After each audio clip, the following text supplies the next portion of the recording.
before I fall asleep. Don't mean to bore you. No, it's not you.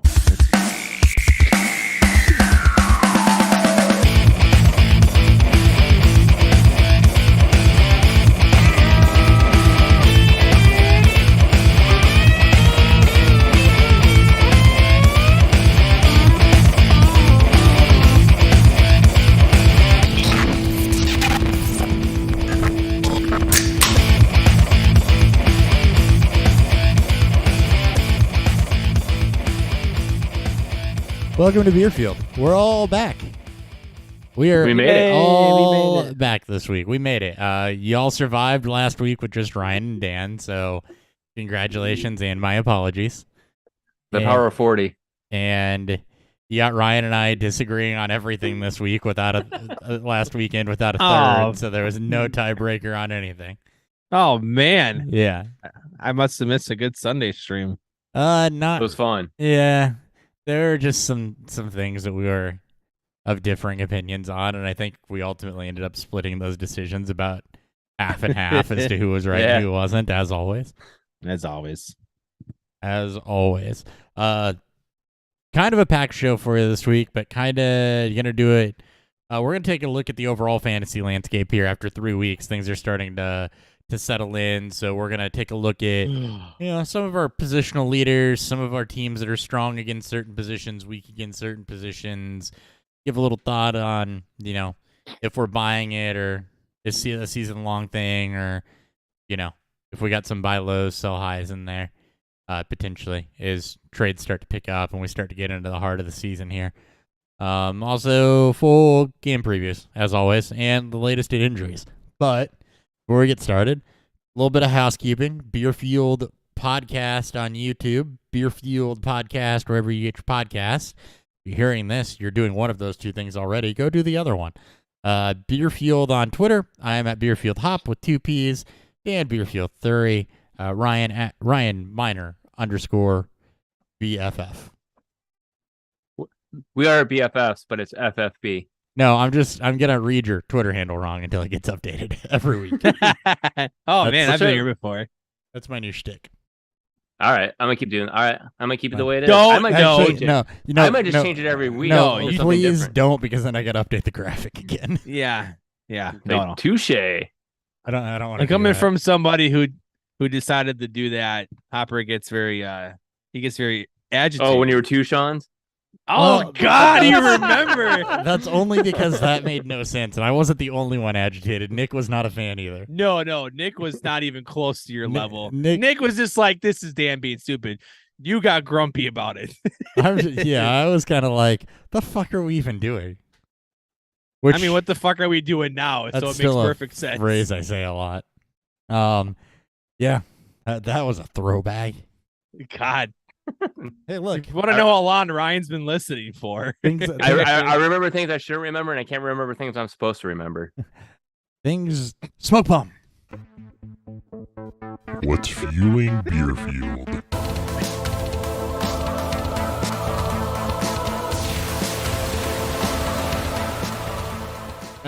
Ryan. But before we do anything, though, What? Ryan, when's your wife's birthday? February 1st, When's your anniversary? August 14th. That's the only dates that matter. Okay, now we're good to go. As long as you don't forget that stuff. Oh yeah, and All the kids' birthdays too. Yeah. Yeah. Fuck them. All right. Try telling them that. We just had a fuck them kids. I don't moment want on this episode. to. Yeah. After your birthday. God, that poured a heavy. World sucks. Ryan, World sucks. Ryan, go ahead. There you go. Oh my God. Well, if you guys were here last week, you already know what I'm drinking. If you weren't here last week, I'm drinking Sam Adams Oktoberfest once again. Shut up. You're doing it again? Yeah, oh yeah. Jesus criminy. It's already breaking rules. We have not ever repeated the same season of the same beer on this show. No, you have not. Ever. We've repeated the same beer in different seasons. Generally is- barrel aged stuff where it's okay to be different. This is episode 405, and we have not repeated the same beer in the same Back to back? season. Not even, definitely not back to back. Never. We've damn sure never done the same. We've never done the same beer in the same year. I'm pretty certain. At least not the same person doing the same beer in the same year. No, we've done Since at we split separate off, you and times, I have done it at yes. separate times, but we've not Yeah. had the same person doing the same beer in the same year Well, Ryan, until now. that's fine. You know when what? when you have 3 kids and activities after work all the time, it's kind of hard to get out to the store. All I hear are excuses. Mm-hmm. Didn't we just say what this show is? Fuck them kids. I'll be right back then. I got to run to the party store. Huh? The party store. Yeah, That's that's what we call it. We don't call it liquor store. We call it the party store. Oh, got it. I guess when you get that old, you have to start not calling it the liquor store so you Well, don't it's feel a Michigan- bad. It's a Michigan thing. Dad's going back to the party store again. It's not like the 6th time this week. He didn't even get us any balloons. He didn't get us the balloons or stuffed animal with nothing. Or air horns. I want the big gigantic balloons. And you can get my Brett Favre pinata.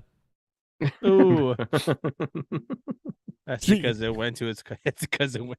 Never mind. Speaking of which, here's something that's probably not the best advertising. I was in Walmart today, which I never do. I hate Walmart with a burning passion, but I needed something quick and it's close. And they have a full-sized NFL Blitz retro arcade machine, which is awesome. But Brett Favre's painted all over the damn thing. Yeah. Oh. Yeah, Oh, those boy. smaller. Yeah, those have been making comebacks. I've been in Walmart a lot. That's because of work, not because I want to. Right. Trust me, the last place I want to be is in a fucking Walmart. I had to go pick I up. only go there for motor oil. I had to go pick up mechanical pencils. Mechanical I pencils? needed mechanical pencils. When the And fuck Walmart did you was the start closest? college again? I didn't. So you going back to grade school? No, actually, it felt like I was going back to middle school, and I couldn't get the same, the paper mate, like with the translucent plastic. Couldn't get the same ones I used in middle school. Believe me, I looked. But no, I passed my provisional BJCP exam, and I'm actually judging for Brewing the Lou. I can't disclose what I'm judging. Well, I know. But I'm actually judging for Brewing the Lou, and as part of it, the BJCP actually recommends you don't use ink because it has a smell to it. And Wow. Okay. you don't use wooden pencils because the wooden pencils in the also have a wood smell to them, and it can mask certain phenolics. So Really? it's recommended. Wow. It's Jesus Christ. recommended that you use mechanical pencils when you're filling out your score sheets. Just don't swallow the lead. Yeah. Graphite. That's right. It's graphite. They haven't used real lead since the 60s. I know. Oh man, this show. Dan, Look at us. What are you drinking? I am drinking Oslo Brewing. This is a brewery out of Norway. It's a stone fruit sour. We contract brew, and by we I mean distill contract brews for these guys. I think Missouri, and I'm assuming at some point Illinois, maybe Illinois. I'm not sure. When it comes to the out of country stuff, it's a little different. But where this is gonna probably go. But yeah, we contract brew for them, and this is their stone fruit sour. It's got cherry, apricot, and peach in there. Scooped some up when I saw it. I was like, ooh, that's going on the show. All right, and I probably never pronounce this right. I've got Amber from Unani in Niles, Illinois. So Belgian style pale ale. Belgian style pale ales are top fermented. You can see yeasty up top, not on the bottom. All malt, average strength Belgian ale, moderately bitter, not dry hopped, without strong flavors. The copper colored beer lacks the aggressive yeast character and sourness of other Belgian beers. Well balanced, malty, fruity, often bready and toasty profile. Fun fact: Unani is the, I believe it's a side. It's kind of like the side project or shared project for Hubbard's Cave. That's why they look familiar and make delicious beers. But Unani is doing like delicious regular beer, and Hubbard's Cave does all the off the wall shit. Lonnie generally, they tend to stick to more of the Belgian inspired stuff. So they'll do a lot of farmhouse. They'll do their sours are intense. Are they? I've not had their sours. I've only had their Belgians and their some of their European stuff. Morgan says they're probably the most sours he's had. Huh. Are from them. So they're good. They're very good. They're just They got the persistent rocky off-white head right there. Look at that. Look at that lacing. Look at that. It's got a what? Oh wow. Super rocky. About an inch color. Yeah. Right. Oh my god, that was like my wife, but I thought about stuff she doesn't care. Oh wow. Oh wow. That was so perfect. Oh wow. Great guys. Can we get to football? He's not even paying attention. He's on his phone, probably checking his lineups or his FanDuel or whatever. Ooh, wow. I'm doing our Twitter for us. Did I hit that part? I quit. Oh I my quit. god, that was. I'm not being the manager anymore. Did I hit that part? Dude. You're out. I'm kidding. That shit was hilarious. Ooh, wow. Oh man. That's the last time I give you that's not ever going away. That's the last time I show you good head. Well, at least over the camera. Ooh, wow.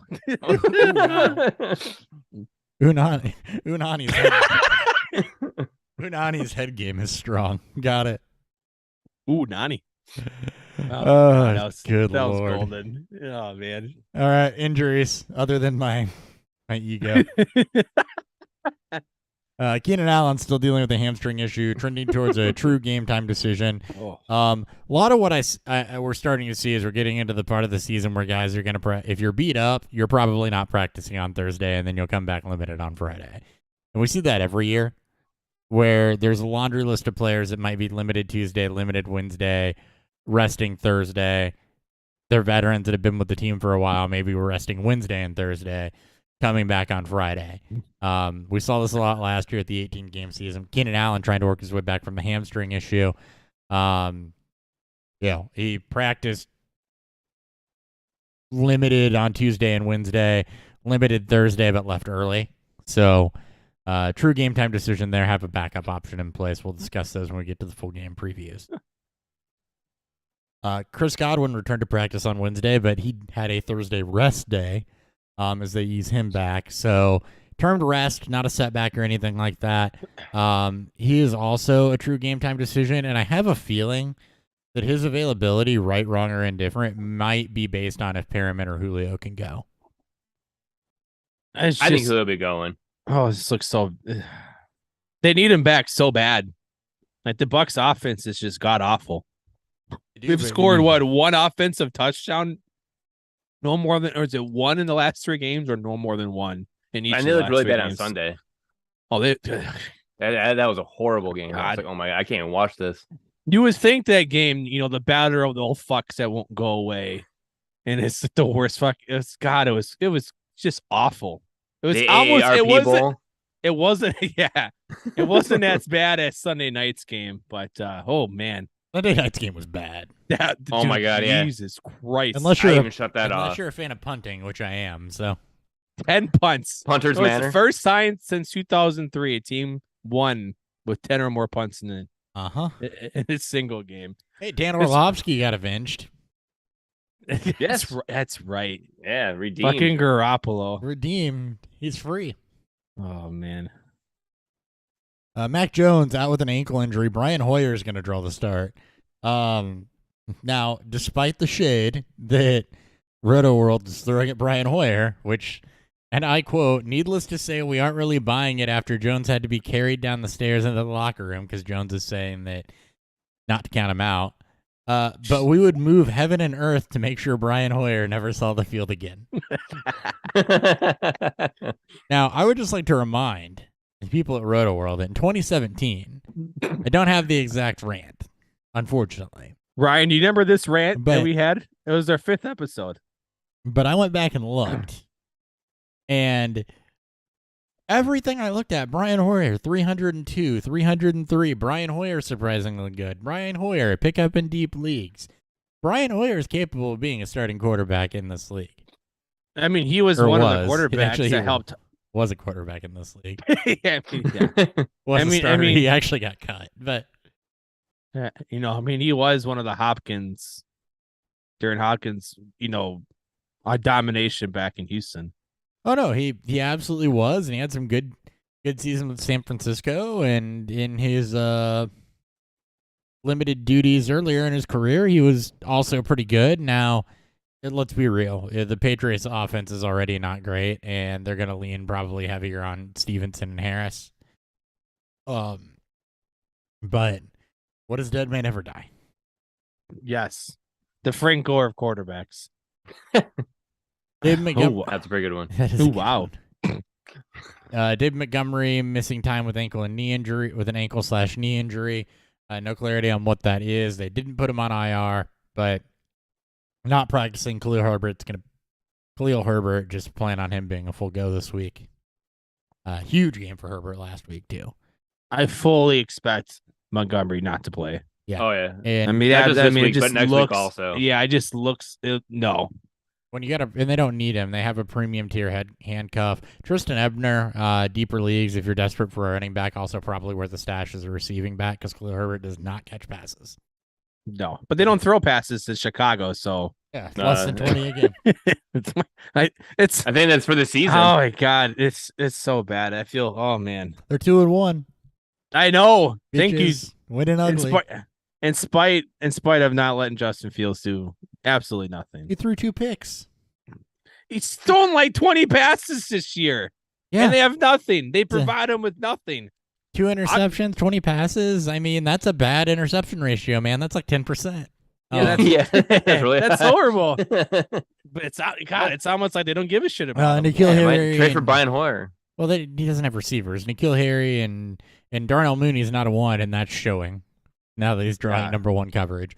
Nikhil Harry and Velus Jones working their way back, if you believe in that type of thing. Ooh, yeah. That only matters on the Bears. Oh, wow. Somehow. The fact that they may yeah. Oh, wow. Only matters on the Bears.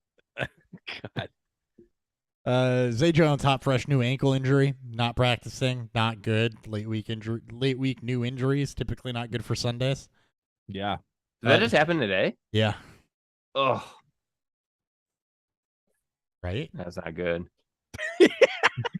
Oh no. Oh, oh no. Oh no. Uh-oh. DeAndre Swift hurt his shoulder last Sunday, not practicing, likely until after the bye week, is kind of the timeline that they unofficially laid out there, and that's probably smart. They'll keep him back for a couple weeks. Fire up Jay Swaggy. Yep. Jamal Williams, who also had a good week in Swift's absence. Oh God. Oh man. Sorry. Sidestep this. So Hubbard in our league chat, when I told you guys about a really bad trade offer I was given. It was Jared Goff, Jamal Williams for Trey Lance and Sky Moore. Mm-hmm. Do you remember that trade? This person decides to double down on this and go, you know what's going to make this trade sway his opinion? I'm going to put TJ Hawkinson in this deal so he gets 3 Detroit players. And I'm going to add in Michael Pittman. Yeah. Coming back the other right? No. Yes. It was also, Jared Goff. Yes, it was that bad. It was Sean just, drunk? It's I don't think Sean would be that mean on accidents. On purpose. That's a true. Oh wow. What a trade. Oh wow. Yeah, that's I just had to throw that out there in a Detroit, injury spit. On Dan's adventures with bad trade offers. Tua's laying on the field. He's down again. Yeah. So is his head? That's going to be his back. What's this time? It's going to be his elbow, but it's going to be his ass. Might be his thumb. Why are you laying on the field with a thumb injury?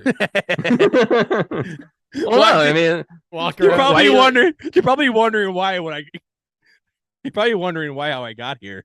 Yeah, I mean, no one wants to be But no, his hand is all messed up. Oh no. What? His throwing hand, it just looks messed up. Here comes Teddy.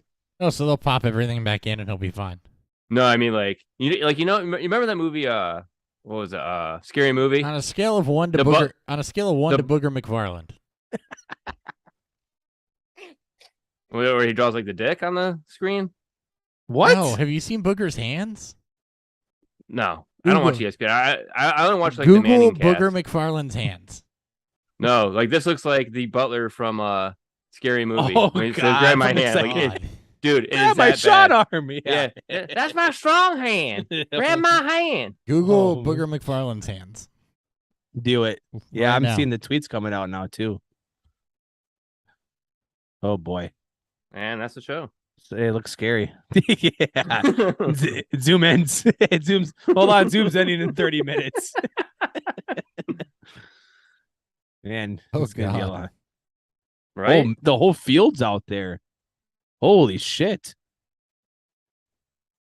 For a hand injury? Yeah, Dude, I mean, it's really, really bad. Like, really bad. it's Jeebus. Well, don't worry. We'll see highlights and people will post pictures of. Yeah. of Yeah, he's got Booger McFarlane hand right now. His left hand definitely looks like just like that. Tua Tagovailoa about to leave the game on a stretcher. Well, it's his hand, so I'd hope he could walk. It's Well, more. it's more than just the hand because the way Is he it? got hit, I guess. They're Yeah. thinking back injury or head injury. Oh, Because he got slammed into the ground. Oh man, God, he was coming to Jesus. He was he's coming into his hot. own, Such too. the pitcher. Oh no, yeah. I Oh, don't God. think that's not a hand injury. I think that's nerves. I think that's your He's nerves seized up, locking up. yeah. He's seizing up. He's seizing. Oh, is that what that is? Yeah. Oh, Oh, absolutely. I see the photo now. Yeah. He got slung down, like suplexed, slung down, immediately went into the fencing reaction. That's nerves. That Yeah. is- All of his joints are still connected there, man. He's just seized up, and that's the fencing reaction after he got thrown down. I'm seeing the video now. Ooh, oh, this gives me man. the twitch. This gives me that tingle in my back right now. Oh, No, he's out. That's seized up. That's serious. That's a serious head injury. Yep. And of course, right on cue, it's people now complaining about the multiple, showings of it on it's TV. potentially serious Oh, brain But injury. you shouldn't be able to You shouldn't be able to suplex. I mean, that's It should be a penalty. Yeah, that's not a good hit. I mean, he's got him wrapped up and rolls through him and stuff, but I mean, he slings him to the ground, like throws him to the ground. That is not a clean hit, in my opinion. Oh, jeez. Yeah. That's not a clean We'll hit. see. We'll talk. We'll give any updates. But Yeah, I'm sure by the time you listen to this, You'll those who have aren't seen it. watching live, you'll know. yeah. Yeah, I have some sort of idea. Oh, You'll have an buddy. idea. That's bad. Well, Oh, poor guy. I feel bad for him. man, Yeah. he can't catch a fucking break. No, you Even can't. this year, he's been struggling through the game last week. Jesus. Wow. That's, Oh wow. No, that's not an oh wow. That's nope. Wrong time. Wrong time for that. Oh no. Oh no. Oh yeah. Oh, there's oh These are- Jesus. You see the video? Yeah. David Chow just posted it. Yeah, I saw. Oh man, it's just it's the worst part it is too, because it highlights his hand seizing up. It's gonna get mocked endlessly. You know how fucking internet is. People are gonna take it and they're gonna run with it, and that looks vicious. And then post celebration, act like he did nothing wrong. That'll be a fine. I don't know if Yeah. it gets suspended, but that'll be a fine. Was there a flag? I don't see a flag. No flag. I mean, it's not an illegal hit. I just don't think it's a good No. hit. He No, didn't- all that he didn't all land that on him with- whiplash. Yeah, he didn't land on him with body weight. It wasn't low or anything like that. And I mean, Oh, he threw him to the ground. Oof. All right. He's going off on a stretcher. Yeah. Poor guy. And immobilized. Yep, not good. It should. Yeah, it should be. This is obviously very precautious. For the neck, the head, the brain. Yeah, with we've that seen this with a that amount lot, of whiplash, that's and coming off of a potential head injury last week too. That's man, you hate to see it for somebody that was coming into their own. Oh man, and you had the head injury from last week too. Yeah, I just said that. Yeah. I'm reading Twitter. So was I. Sterling Shepard left ACL. He's done for the season. Also, guy can't catch a break. Yeah. We need to stop playing on turf, man. Everyone should be going to the grass at this point. The fuck are we doing here? Dalvin Cook dislocated his shoulder, but is expected to be good to go. No injury designation currently. He practiced today too. In full. Yeah. Yeah. And then some other did not practice. Christian McCaffrey, thigh injury. News on him is that he should be good to go. Had one of those Thursday rest days. Cordero Patterson hasn't practiced the last 2 days with a knee injury. Gabe Davis not practicing with the ankle injury. Harrison Butker, ankle. DJ Chark, Amon-Ra St. Brown, both not practicing. Jameis Winston and Michael Thomas. So things will update you on Thursday. Those are all guys that are more in the not practicing, but probably going to be okay realm. It's just too early in the season to read that, all right, practicing Tuesday, Wednesday, not practicing Thursday, whatever, that's just rest. We saw that a lot last year, though. So yeah, it's just later in the season. So I don't know if they're starting that earlier or what's up. Also got to remember we have our London game this week. So, Jameis, Michael Thomas being part of the injury report. It's obviously going to be a morning game. So just be wary of the Vikings and Saints players you have that are your Dalvin Cooks, your Jameis, your Michael Thomas. Just be prepared, especially if you're looking at flex options for guys like, KJ Osborne or Chris Olave. Yep. Guys that are, that have been coming on, especially Olave, but just be prepared. And Jarvis Landry back at practice, speaking of Olave. So Michael Thomas is really what you're watching for there. Yep. All right. Want to get into some of what we got going on across the position groups and across some of these positions teams and strength against other positions now that we're a couple weeks in, have some data to go off of. So starting with quarterback, hitting some highlights here. You've got Lamar Jackson up at the QB1 by a good amount. 5 points a game and 15 points on the season already over Josh Allen. Largely attribute that to his improvement in the passing game, and I think that is real. I mean, it's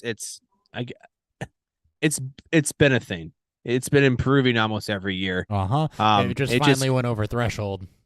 Yeah, it just gets talked about. He especially gets just scrutinized heavily for it. But 85% of the offense, right, is what we saw. Yeah, that was absolute. That's freaking crazy. Absolute terror. Just it's not.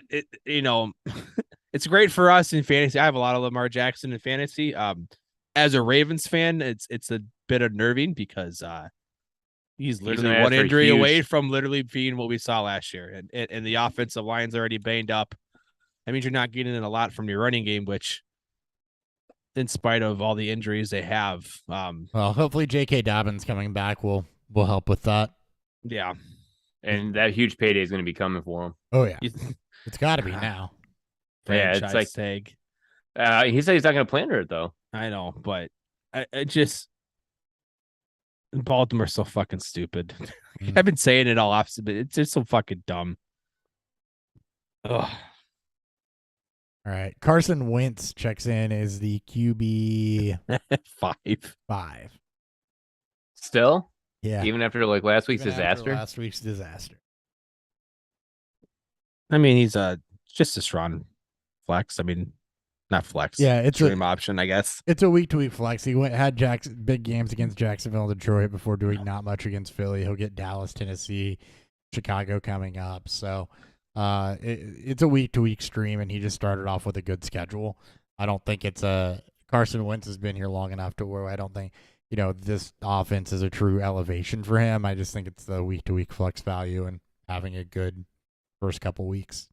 It's insane looking at this. Jackson's 5 points above Allen, as you just said, 5 points above Allen and 6 above Hurts, who are also 5 ahead of the rest of the field. Yeah. Again, mobile quarterbacks in fantasy. It's not really that fucking hard, guys. It really isn't. It's fun. That's the ones you go after.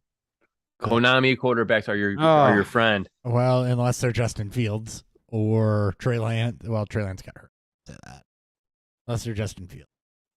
And Kyler Murray's down at the QB now. Justin Fields, it's still stream-worthy. It's still, deeper league stream-worthy just because of his rushing upside. Like if he didn't run the football, like Justin Fields, QB, we would never talk about him. Justin Fields QB 30 right now. Yeah. Ooh, dang.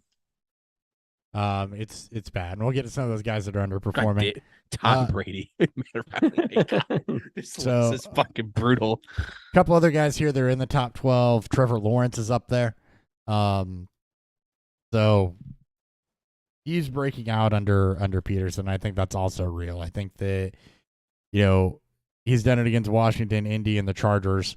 Gotten better every week, and Indy and the Chargers are at least middle of the road defenses for game script neutral. And he's got Philadelphia, Houston, and Indy again coming up. I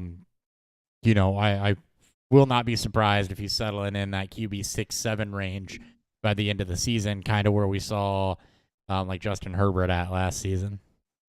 I got scoffed at when I said that the Jaguars could be this year's Cincinnati, and so far, well, they don't have a Jamar Chase, obviously.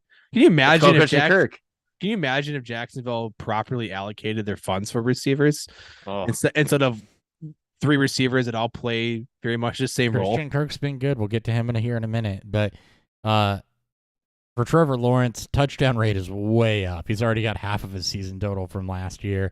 Interception percentage way down. Yards per attempt up. Everything should be up. Yeah. Yards per game up. Rating up. Sacks down on average. Sack percentage way down. Just better run team, better run offense. It's better all around for Trevor Lawrence, and I think that this is real for him. So, he doesn't exactly have a tough schedule season long either. So it's somebody that you can ride, and if you need a quarterback upgrade, he might have been drafted as somebody's second or third quarterback. So somebody you can probably target and have reasonably. Yep. Jared Goff, and it's not going to be by high either because I believe that one. Jared Goff at the 11, I think that's also. What are we thinking about Jared Goff hanging out there around the high tier streamer range? He's had favorable matchups. So but his overall is still bad. They ranks bottom in completion percentage and timing and all that. When I was reading something somewhere about he's still bottom of the barrel. It's just that fantasy wise he's doing good. Now his completion percentage is 58.9, so that is lower than his career average. I expect that to course correct a little bit. And I'm not just talking a little bit lower. We're talking 5 percentage points lower. So that should level out. You also have passing volume. He's been above 30. He's 34 or higher every week. Yeah, it's been so far. It's like I said, favorable special for fantasy. I still believe Detroit's a good enough team, especially if game script works in their favor, where there's going to be sub 30 games for them. So yep, and really Seattle this week should be another one that's good. New England scares me a little bit. For no other reason than I think that could be I don't think Seattle will be good. I don't think Seattle's going to have enough of an offense to make them throw. Well, that's the one game you got to watch. But what it is, and we'll get to it when we talk about opposing defenses, is that Detroit's also a cushy defensive matchup right now. So they have to have a good quarterback to take advantage of it. Do you? Seattle has talked about Carson Wentz taking advantage of bad defensive matchups. Carson Wentz is better than Geno Smith and Drew Lock. He's not better than Quick break in here. Better from than both Dolphins. Drew Lock. What's that? So Tua is out of the game, obviously. Yeah. Neck and head injury. Yeah. So it's not just head; it's neck also. I guess the Amazon people said that they're going to be heavily the the Dolphins injury staff's going to be massively scrutinized for this past week and letting Tua play. Well, it looks really bad right now. He came back in last week. He already had the neck injury, and then it's gonna be bad. They will. They absolutely will. Yeah. All right. Sorry. Carry on. No, I think we're done with good. that. Jared Goff's a streamer is where we landed. Yeah, Marcus Mariota up there at 13. It's his rushing upside that's carrying. I'm back to your exact fantasy dealio there, right? It's definitely his rushing upside carrying him. And Drake London. Yeah. And Drake London. Some guys that are down that we expected to be a little bit higher. Matthew Stafford right now is a quarterback 23. Oof. Rams offense has been out of sync. Now they've won their last 2 games, but not exactly because you've had good performances from Stafford. He was 0-0 last weekend, 3 touchdowns, 2 picks against Atlanta. Arizona should have been a plus matchup, and he goes against the Niners, who we'll get to in a minute, but spoilers are elite tier against the quarterback. So it's not getting any easier for Matthew Stafford. And down at the QB 23, you got to bench him or start streaming, I think, if you drafted him to be that guy. I don't think you can keep riding that because it's not getting any easier for Matt Stafford. There's no need to hold him. I'll be perfectly honest. Single QB, you're right. Yeah, yes. In super flex, you typically don't want to drop starters ever, regardless if they're good or not, because they're just starters if you need somebody. But single QB, he doesn't need to be. He shouldn't have been drafted high. Just wait till you get a better matchup. Just wait till you get a matchup that makes sense. Because I mean, yes, don't hate the Rams will figure it out at some point. I would hate drop Stafford right now in a single QB league. What's the point of keeping him? He's got no rushing upside, and the offense is staggering. Has been bad right now. But now, it's only been 3 weeks. So you're gonna roster 2 quarterbacks in a single QB league, especially small bench. Well, so I would. I wouldn't keep. I am because I am with Dak with his injury because I've got that league that doesn't let me put him on IR. But okay, I guess I don't have him in that league. Anyway, I had to think about that for a second. Ooh, wow. I'm keeping Dak on IR while I've got 3 other wide receivers on my bench. If it's a 1 IR spot league, I've got Dak and IR and 3 other wide receivers are on my bench. Yeah, but, that makes sense. But does it, though? Because I'm still taking up a roster spot to have a second quarterback. You're taking up an IR spot, which is right. But if I drop the quarterback out of IR, then I put one of the wide receivers that's not playing on IR. I've got that other roster spot. You see what I'm saying there? Oh, okay. I missed the fact that you had 3 injured receivers. I thought you said you just had 3. I got 300 players that are also IR eligible, and I'm holding up a roster spot with a quarterback. And I think that you do if you believe that he's going to rebound. My problem with Stafford here is I don't firmly believe that there's anything easier for him in the foreseeable future. He's got, the elbow injury that there was a lot of ado made out of. The Rams have looked hungover for 3 weeks now. God, both teams have looked. Would you keep Kirk Cousins on your roster if he got hurt? Let's say Kirk Cousins gets hurt. Would you keep him? No, and he's 10 spots ahead of Stafford. He's the same thing as Stafford. They're literally the same player. Like, they're both immobile quarterbacks that can definitely get high. Yes, absolutely. But there's no need to roster them if they're sucking. And the Rams don't have another plus quarterback matchup for over a month. November 13th against the Cardinals is their next plus quarterback matchup. They got the Niners, Cowboys, Panthers, Niners again, Rams. Bucks. They don't play themselves. Well, the Bucks could be, at least with Brady, maybe you get a shootout. It may not be good, but that's really what you're hoping for is you get a shootout or you get something good. I'm just looking back and forth. I'm just looking at defenses. Dak should be back by that Cowboys game if you're looking for a shootout, but I'm just looking at defenses. And defensively, the Cardinals, who he just went 0-0 against, is his next good matchup against a defense, and then it's Seattle in December. There's no in 2 QB, you just have him on your bench. But I would not roster him in single QB leagues. So if he's going to get it right, he's going to have to do it against tough competition too, which is going to limit the ceiling anyway. I do expect the Rams to course correct, but he's still not that above replacement level right now. It's just even last year there was times it was He is rough stretches. below replacement level right now. Now, absolutely. Points per game higher than him. Geno Smith, Baker Mayfield, Daniel Jones, Ryan Tannehill, Joe Flacco, Jacoby Brissett, Jameis Winston. Like, he's below replacement right now, and he's got to add, let's see.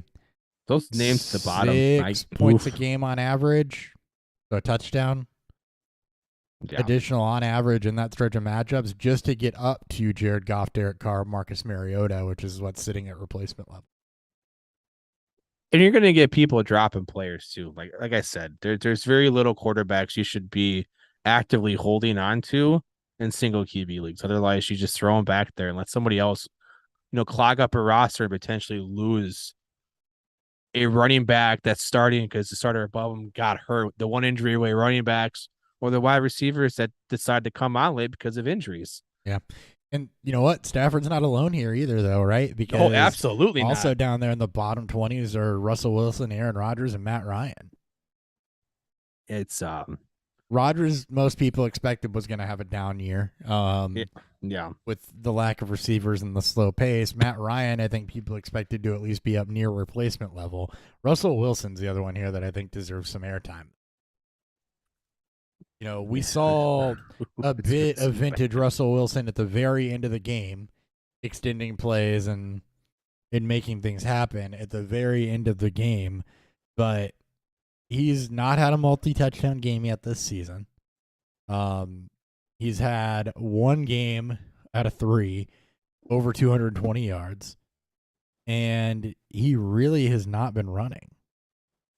So, I don't know if it's the offense. I don't know if they're still figuring each other out, if it's growing pains, whatever.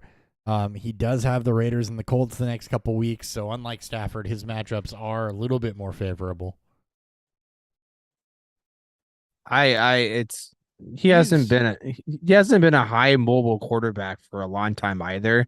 No. Again, the problem is that Russ is one of the most efficient quarterbacks of all time. That's basically what we've been banking on. It's like we're waiting for Seattle to let Russ throw the football, and we went through stretches. It seems like every year the first few weeks Seattle gets into that mood, that groove, and then they go straight back to wanting to be more run heavy.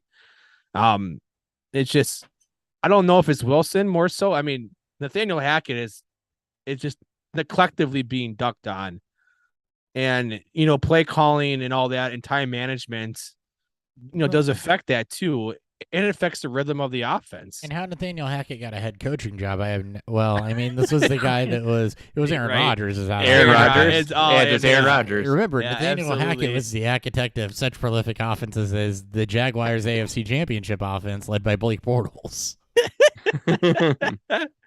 Well, this is like all those OCs after, with Brady and with Peyton Manning that go on to be really nothing as a head coach. So, yeah. Well, real talk, I think that, Russell Wilson is, I'm going to jump over to Ryan's side on this one here. Russell Wilson's the one I'd probably bench and pick up somebody at replacement level and see if he can't get it right here in the next couple weeks with plus matchups. I like his outlook a little bit more than Stafford's. I do like the offense more. It's a new offense, so you can kind of justify it as growing pains and getting into the rhythm of the season, which you can't really do for Stafford. So if you look at it now, would you go Russell Wilson or Kirk Cousins? I believe in the Russell Wilson ceiling more than Cousins, but I'm playing Cousins the next couple weeks. I mean, I think their ceilings are about equal. Wilson doesn't run anymore. Maybe he run and take off a couple more times, but I mean, we loved both offenses, right? Yeah. Denver's got a good defense, but it's a funnel defense. So that Kirk Cousins just will be Kirk Cousins. I think they're about equal. And I still, it's tough for me because I'm right there with you. I look at Russell Wilson. I want to believe in the fact that they will turn this around. He's got such great weapons around him, a strong running game. He's got a good receiving core, strong tight ends. You would think at some point, but especially in redraft, especially in those single QB leagues where you can't wait that much long, especially if you're 0-3 right now. You can't wait. You have to start trying to make a change. Dropping Wilson, who's been terrible, who has not been good, it may cost you something late, but it's going to give you a chance right now. If So you don't have somebody else you can try and start streaming, or if you don't have, right now there's this perpetual rhythm of adding people to IR late in the week that aren't going to play even on Sunday before kickoff, and use that to pick up your streamer because there's enough injuries where you can kind of play that way. But it's a good conversation to have, because now you have to start looking at why should you hold on to these type of quarterbacks when they need bigger. Like, I get holding on to Herbert and Burrow because the offense, will eventually click, and they're both fine. I'm not saying they're not, but it's not like Denver. We don't know. This offense changed so much. When you change your quarterback, you change your whole offense. We also talked about this too. Beginning there, it could be a slow start for this team. Yeah, it could be. The transition starts. Yeah, and it's only week 3, right? We always say, you got to give it a few weeks. 3-4 weeks. Wilson's going to be somebody we're checking in again here. We'll do one of these every 3 to 4 weeks. So he's somebody we're going to check in on the next one, and we'll be a little bit more. It also doesn't help that he's so fucking corny. We're also everyone's so like on the AFC West, like it's gonna be a juggernaut, and it's just like it hasn't been that juggernaut. It's the Chiefs and everyone else now. The Raiders are the Raiders. The Chiefs have replenished and revamped. Denver's underperforming, and the Chargers have injuries. At least Derek Carr's a top 12 QB, in spite of the fact that the Raiders are 0-3. Again, it's just, I'm trying to drop how I think, game scripts are going to be. Yep. And that's why I was a little higher on Carr, but he's averaging less than 19 points per game. So it's not like he's doing a lot. The running back landscape's an interesting. Dude, it is. In spite of there's injuries. There's not a lot of injuries, but it's bad. That is on its head. All right, I'm going to read these top 10 to you. Wow. Dude, it's laughable. I know exactly what top 10 you're saying. I know exactly what top 10 you're talking about. We're not going to spend a lot of time on this because this is still very much in flux. You got Saquon Barkley, Nick Chubb. Okay, fine. And then James Robinson, Clyde Edwards-Helaire, DeAndre Swift, Cordero Patterson, Aaron Jones, Jamal Williams, Khalil Herbert, Jonathan Taylor at 10, McCaffrey at 11, Antonio Gibson at 12. Any of those guys you believe in holding? I don't know. I mean, obviously McCaffrey, you got to fit in with Taylor. You got to figure are going to come up. Barkley, you got to figure is going to maintain a top 5 spot. Probably Swift is hurt, but looking at James Robinson, Clyde Edwards-Helaire, Aaron Jones, do you expect them to maintain top 7? CEH, absolutely not, dude. He's been he's efficient right now. He gets outstat by McKinnon. It's one of those things where you're just kind of waiting for the bottom to fall out. Yeah, for the bottom to fall out. Exactly. But it may not. So I'm telling people to ride it. You didn't spend. I mean, you just spend a fair bit. If you want to try to trade up, good luck. You can't sell high on a player that nobody wants. Like nobody fucking wants to trade for Clyde Edwards-Helaire. Yeah. So he's not a sell high because you can't you can't get anything for him. No, because most people are so pissed off by his start to his career. Yep, and James Robinson, I think, is at least he's not number 3 real, but I think he's top 10 real. I think if Jacksonville's offense continues to be able to produce points, Robinson looks great. This is like Mark. This could be just a slight variation of Mark Ingram and Alvin Kamara in 2017. Yep. Cordero Patterson, I think, will fall off again, just like he did last year. That's a sell high for me. Yeah, if you can. Yeah. Which I think you have a better chance. I think less people hate him. Yeah. Absolutely. You're waiting for the injury to come on because that injury is going to hit. He's 31 and now old. He's hurt already. You mean the injury he's dealing with right now? I was going to say. Yeah. No, but you're waiting for that ankle sprain to come in and play, and then next thing you know, he's done. Yeah. Jamal Williams and Khalil Herbert are up here because of injuries. Jonathan Taylor, nobody's selling low on Taylor and McCaffrey right now. Gibson at 12 is kind of a sell high. Expect that to come down here in the next couple weeks when Brian Robinson gets back. So Eckler and Henry at 13, 14. Henry's all production, or not Henry. Eckler's kind of production, and Henry's kind of just being fueled by touch volume, and then if he scores a touchdown, but his his efficiency is not good either. Yeah, neither of those have been that Eckler's isn't either. pretty. He can't run the ball. Eckler's under 2.8 yards a carry. He's not been able to run anything. He's getting target volume, but he's not been able to run anything. That's why I'm fine with Eckler. I think he'll maintain the bottom 1, high 2. Henry's the one he got an odd amount of targets. Was it last game? He had a lot of catches. I think this last game. Henry? Yeah, I think he had 5 he had carries, though. 5 for 58, 85 on the ground. He had a good combo. 82 yards week 1 would have been fine if he had hit the touchdown.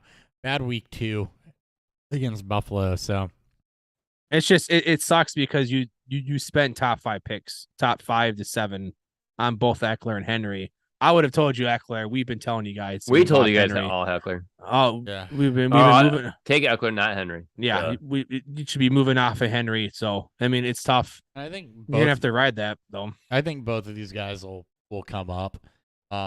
Maybe not to where their DC is, but we mentioned that the Chargers' offense has kind of just been out of sorts with Herbert being banged up and hurt in week 1, and not being able to have everybody on the field. That's always seems to think for the Chargers is that they're always banged up in some aspect of the game, and disproportionately. Derrick Henry, it was how's he going to recover?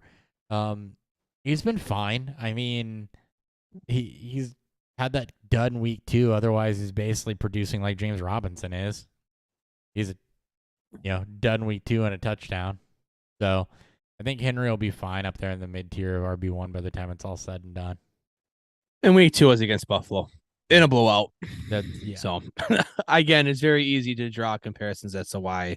Yeah. Low volume and low production in week 2. All right, some guys that are lower. Naji Harris is down at the 19. A lot of people saw him as a top 5. Pittsburgh's offense terribly inefficient, and Naji has been as well. This was always there. He just there's a lot of Naji lovers. He's never been hyper efficient. He wasn't hyper efficient. He was in college because of Alabama. He wasn't efficient last year. No, it's volume last year. He's it's Pittsburgh, and people just want to assume look at Le'Veon Bell. Like Le'Veon Bell's slow and inefficient, but Naji Harris isn't a pass catcher the way that Le'Veon Bell is. He doesn't have his visions or his patience. He's a good player. I was off Pittsburgh's Harris. I was always off Harris. It's the same thing. He does. I mean, yes, he catch passes, so he's better in that sense. But the offense. He's not even catching that many passes now, though. And he's not getting any yardage. Well, that and you have you have quarterback. You have Trubisky's more of a mobile quarterback than Big Ben. I mean, I'm a more mobile quarterback than Big Ben. That's the risk you take when you get the veteran quarterbacks that want to check down to their running backs. That's great, right? You throw in a young guy who's trying to prove thing. Trubisky's going to take off and run more. It was so obvious. I mean, granted, it still is what it is, but it was always an easy fade for me for Harris. I like him as a player. I hate Pittsburgh's offense, and I didn't see the upside that people saw in him. Ditto. Yeah, this was always the floor for Harris, is that the volume was going to tank and the efficiency was going to tank, and here you are. Yep. Dalvin Cook down at 24. That's disproportionate because he got hurt middle of last week. Yeah, and the offense, I think it's just getting, the offense changed a fair amount too. They're a lot more up tempo. They're a lot more aggressive. They're a lot more wanting to pass early downs. I mean, you saw the game against Philadelphia. People pounded the table because they got away from the run game early. I think that's what we're going to see a lot from Minnesota, though. Yeah. And then Zeke Elliott down at the running back 39. No injuries, no anything. Just the running back 39. He's below Nyheim Hines, Dontrell Hilliard. It's been bad. I'll take the L on Ramondre Stevenson are down there. Yeah, I'll take the L on Zeke. I mean, granted, yes, Dak getting hurt week 1, who knows? But the offensive line's poor. Everyone knows that Tony Pollard's is just a more efficient back. It's a better overall back right now in their careers. This is basically Dallas saying, we gave Zeke all that money. We're gonna have to just throw him out there because they're trying to Zeke justify. Didn't look bad on Monday. He didn't look bad on Monday. I mean, Pollard looked better in that breakaway. He got the touchdown. He's yeah. basically less volume Derrick Henry, which is what nobody That's not should a want. good thing. No. Right? And Yeah. so I'm eating a little crow on that one. The But volume's the hard part there yeah, for Zeke. and Well, you expect And you his expect Waller to get his more, too. receiving line is in the shitter because of Pollard. Yeah, it's He's had negative receiving yards in 2 of his 3 games this year. Yeah, it's pretty bad. Yeah. Zeke has? First, Yeah. last week was his Oof. first game over 0. And he had 2. Yeah. progress. Ooh, Yeah, wow. His receiving lines 1 for 2 for -3, 1 for 2 for -4, and 1 for 1 for 2 yards. It's also just an uninspiring offense Yeah. too. I mean, I think Kellen Moore has been found out, and I think that's what we're learning. Mhm. And it's not as fun, especially with no Dak, no receivers, and a poor offensive line. -5 receiving yards on the season. How good is that? Reggie Bush would be proud. Yeah, but Reggie Bush finished the season with negative points. I know. Yeah. Ooh, Chase Edmonds touchdown. Oh. Another one? Yeah, Oh wow. end of the half touchdown. Oh yeah, that Another one. I guy. saw that one. It was Loved a it. passing. It was a receiving touchdown. Yeah. Nice. He Oh. finally caught that one after dropping the other Butterfingers one that he had in the first quarter. Oh wow. Ooh, wow. All right. Wide receivers. We're going to look at the top 12 and then 24 through 36 for any surprises here. Monroe St. Brown up at the 3. He is right with Jalen Waddle, points-wise. Couple points per game below Cup and Dick. I wish I would have drafted ARSB now.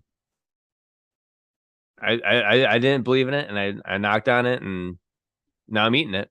I was skeptical. I don't think anybody saw that upside. And I no one think- saw that. No. I think everybody I saw more of a wide the receiver floor floor. that it'd be solid. I don't think anybody saw that upside. Double-digit targets the first 2 weeks and in good game scripts certainly helps along with 3 touchdowns.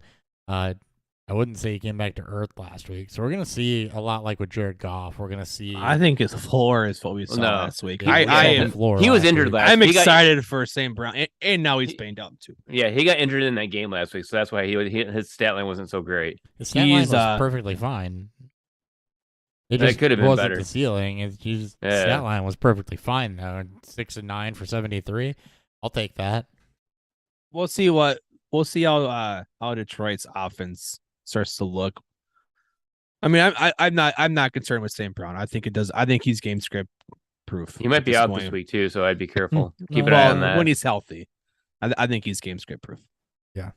I do. Seahawks this week, and we'll keep an eye on him as the Lions go.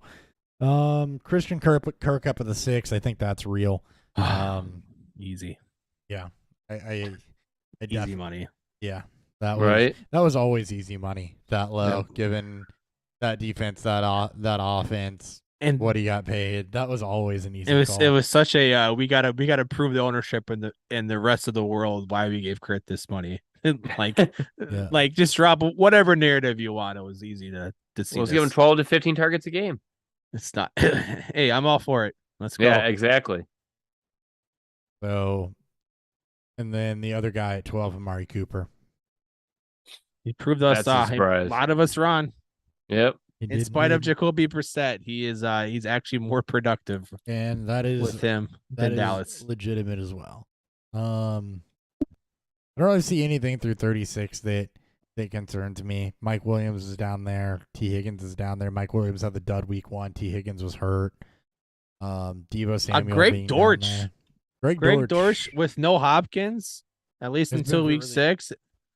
dealing with Yeah, an he And did injury. AJ something. Green, yeah. Dortch The is hurt right now. Oh, is he? Fuck.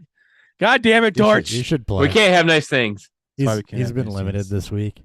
But Yeah. no, Dortch has been very, very good without Hopkins. And I don't think there's anything tight end wise we need to talk about. All right, I want to look at positions real quick because there's some clear tier drop offs here. So, most points allowed to quarterbacks for the first 3 weeks: Dolphins and Ravens. Very I wonder why. clearly at the top of that. I wonder why. Yeah. A 60 was it like 70 total point, like 13 touchdowns. Pretty good reason to see why. Yeah. Freaking nuts. Then there's a drop off where you get one giant clump of teams that are pretty solid, or not solid, that are Neutral to plus quarterback matchups. Lions, Titans, Commanders, Raiders, Rams, Patriots, Cardinals, Falcons, Chiefs, Browns, Vikings, Jets, Chargers, Steelers, Seahawks, Jags. Nothing surprising there.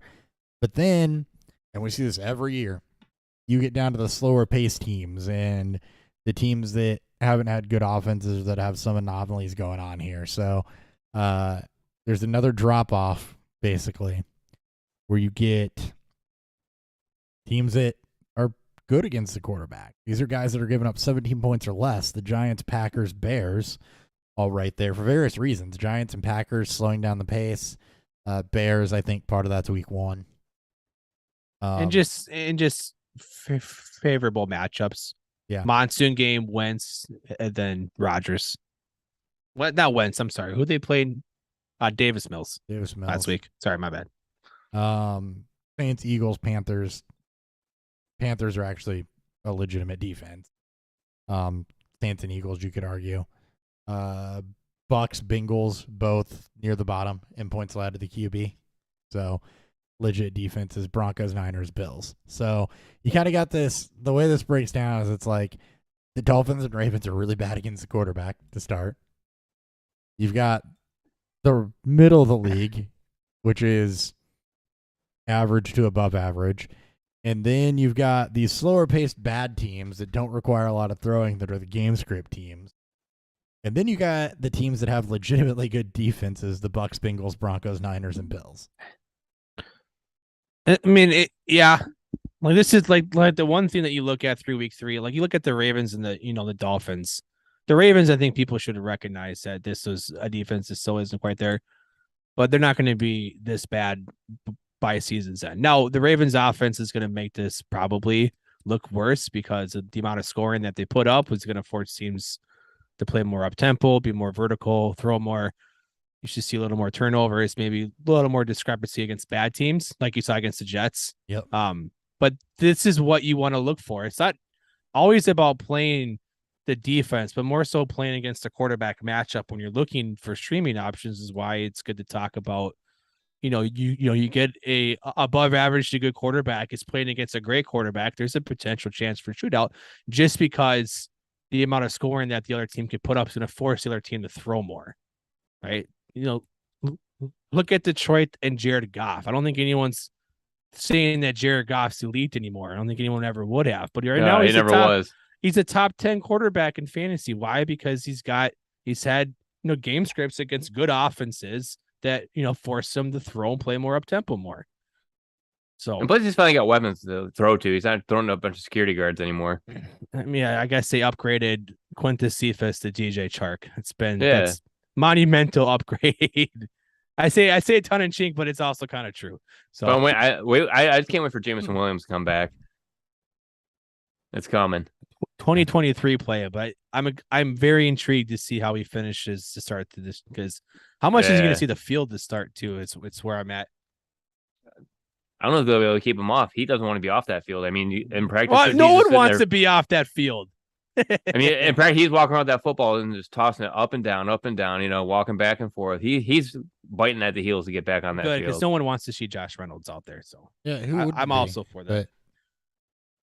But, running back wise, this is where the inverse happens. This is where you get, the Lions have given up 6 touchdowns, so they look really bad right now on the ground. But then you get the Texans, Raiders, Vikings, Ravens again, Seahawks, Chargers, some of those teams that, quarterbacks aren't doing well again. You see the game script come out to play here. And then you got these same suspects down that are good against the run. The one that surprises me here, the Falcons are not giving up a whole heck of a lot on the ground. Who have they played? Or the Patriots. They've played Seattle, the Rams, and New Orleans. So Kamara, Henderson, and Akers, and then Penny, who we know can chunk some stuff. But I mean, those first two are average. I mean, that's fine. That's improved. Yeah, I mean, hey, and their offense is scoring points. Hey, like they're still a bad team. I think they're a bit of a fluke, but Well, and the Rams are one of the worst against the run last year, and they're down near the bottom now this year. So in points allowed. I guess it helps to play, Atlanta. But not really. Yeah. Here we are. So not a whole lot to glean there, other than it is about as you'd expect. Chargers are top 10 in points allowed to the running back. That's really the only surprise near the top. I guess the Steelers are too, because their defense is also struggling. Against the wide receivers, Rams are one of the worst teams against wide receivers. Part of the reason for their struggles. Yep, that's what happens when you go all glass ceiling and injuries start to occur. Seahawks, or people age out. Seahawks and Patriots, two of the best against the wide receivers. And I'm guessing that's just because teams aren't having to throw against them. And also, I think they just have good secondaries too. Is that Seattle? I think it's better than what people. I think it's better than what people give it. I think the defense is better than what people want to. It's the offense is what's horrible. I mean, I'm not saying the defense is good by any means, but I think it's better than expectations. And game script too, right? Because who have they played?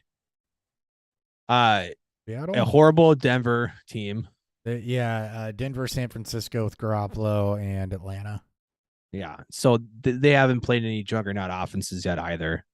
Not even subpar offenses yet, because Denver hasn't taken off. Yeah, they've got Detroit, New Orleans, Arizona, Chargers.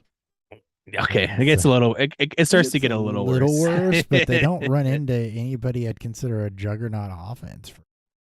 The Charger, if Herbert's healthy, the Chargers should be able to. The Chargers could be. They also need Allen. That team's also hurt. Their second matchup against Arizona, Hopkins will be back in Week 9. So hopefully they'll have that ship righted by then. Yeah, and there are some big discrepancies there too. There's a drop off. Rams and Ravens by far the worst. The Ravens are just a funnel defense. There's another drop off around 10. Browns are actually, again, just controlling game script, right? The Browns are kind of bad against wide receivers. Yeah. Your good teams, Giants surprisingly good. Again, I think part of the reason that the Giants are, actually looking relatively decent is that they're controlling pace of play a bit, which helps out in that regard. And then, Bengals, Patriots, Seahawks. Patriots are another one where I'm surprised that they're as good as they are, especially with J.C. Jackson leaving. Strong coaching helps. Belichick's always been, he's generally always had a better than average defense and gets the most. And like him and his DC get the most out of their defense. The Broncos consistently at the top of every category. A bad fantasy matchup. Yeah, they're great defense. All right. Great defense. Gonna go ahead and hit previews. Let's do it.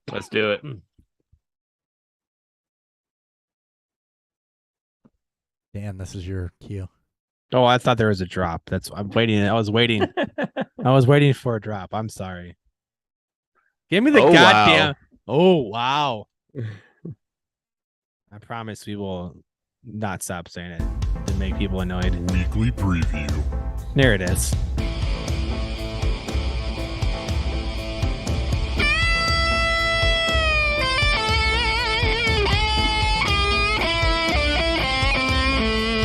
There is a drop. I've been using them very sporadically. Real quick, check in. Bengals and Dolphins. Since we're doing this on a Thursday, we don't have to talk about that. Just a quick recap. Tua Tagovailoa out of the game after a scary injury. Tyreek Hill right now, 62 yards receiving. They are very beginning of Q3, so about halfway through the game. Burrow, 141 and a tutty. Mixon, 43 and a tutty on the ground. T. Higgins currently leading in 77 and a tutty. He had a big 59-yarder in the second quarter that opened things up. Yes, big time. Yeah. All right. You're up. London game. Vikings technically at New Orleans. Vikings are 2.5-point favorites. 43.5 is the game total. London games are weird. They're fishy. This is where Jacksonville generally dominates teams, but we're not talking about Jacksonville. We're talking about Minnesota and the Saints. I'm not betting this game. I don't like Minnesota's offense has been very sporadic, very up and down. New Orleans may not have Jameis Winston or Michael Thomas. Andy Dalton is a shell of who he used to be. I would just avoid betting this game. Yeah. Shouldn't be a shootout. It's London. Everything gets weird in London. So for fantasy, I'm shooting from my running backs with Dalvin Cook. Alvin Kamara should be back. Should be good to play. His hearing postponed, by the way. Not that matters for this. Justin Jefferson, Saints, decent against wide receivers, but they are getting hit by speedier outside receivers. Enter Justin Jefferson. So, I'm not feeling I'm on the fence with treat that with kids' gloves. He's had kind of been a tale of 3 different wide receivers all 3 weeks. He had the dud in week 1, week 2. He got involved more so kind of towards garbage time, and then put together an okay week last week. Saints, again, solid against wide receivers. It's a London game. It's weird. If you have a better option, I would go there. As far as Saints wide receivers go, it's going to be a does Michael Thomas play type of scenario, and that's really going to determine if it's going to be Michael Thomas or Chris Olave that slots in. Landry's another one, kind of like Thielen, where if you need him, you can probably play him, but most probably shy away from that. Jameis Winston's still not practicing, by the way. Dalton would be the... Yep. It is Dalton there, right? Yeah, it's Dalton. Yep. Andy Dalton would be your backup. Ryan, any DFS plays you single game, not part of the main slate. So any it's a captain draft, so you're gonna try to build around the obvious players. Nothing too serious. Yeah, I would just move on. There's not even a captain, on DraftKings. There's not even a player I think that stands out. No, in a direction. It's yeah. All right. You're hoping for the best. You're hoping to just not watch it unless you're a Vikings and Saints fan, or you just hate yourself. Tennessee, Titans at Colts. Colts are 3.5-point favorites. 42.5 is the game total coming off of Colts coming off of a big win, a get right game. It was almost a must win game for them. Just how bad it was looking for them at the time. So I don't believe in Tennessee. I haven't believed in them in this entire year so far. They've for the most part have proven me right there. So I'll take the Colts. I'll buy into them in their bounce back. Not a lot though. This is not a game I want to target. From a betting standpoint, both teams have not looked up to what they should be. So, but I'll take the Colts 3.5. Game total should be neutral game script. Two quarterbacks that have shown that they could get it done. So if you want to, get cute and bet the over, watch Jonathan Taylor, where he's at, from his injury. Yeah. Otherwise, yeah. Yeah. That's bad, man. Both running backs and Michael Pittman. And there's not a whole lot else to say here. Burke's still not involved enough. Not really a whole lot to love on the other side of this. Robert Woods did finally get on the board. 4-9 for 85 yards and no touchdown. So it wasn't exceptional. That's after 2 dud weeks. I wouldn't go chasing that. Kyle Phillips, especially if he plays, just steer clear of your Tennessee wide receivers. They're not productive at this point in time. So, and the Colts really haven't had any blow-up games or anything to write home about from anybody other than Pittman. It's not good when your leading receiver in Tennessee is different every game so far to start the year. Not indicative of what you should be targeting for your flex options.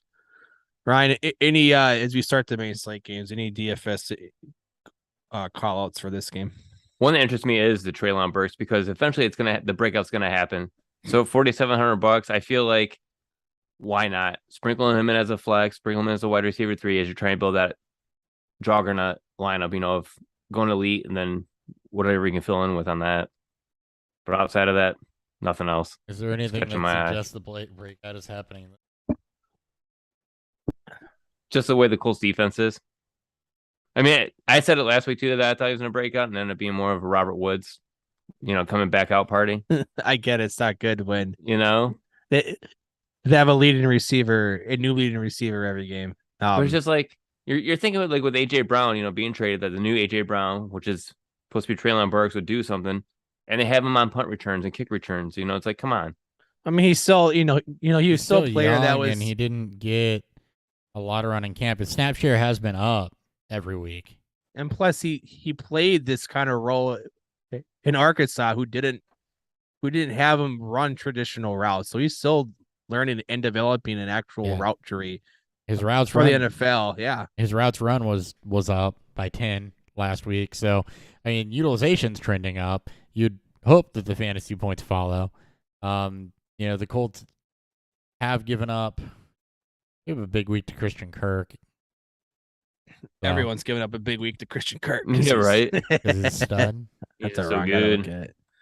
Yeah, it's a good cheap option if you need to. I mean, I'm sure there's going to be people out there who are going to do max lineups that are going to have some sprinkled into this game. All right. How about a game that's probably worse? Chicago at New York Giants. Excuse me. Bears at the Giants. Giants 3-point favorites. 39.5 is the game total. Will Chicago finally let Justin Fields cook? Oh, don't bet on it. At least turn on the bunners. At least turn on the buns and see what happens. No, they won't. I think Khalil Herbert. I'm sorry, that's your section.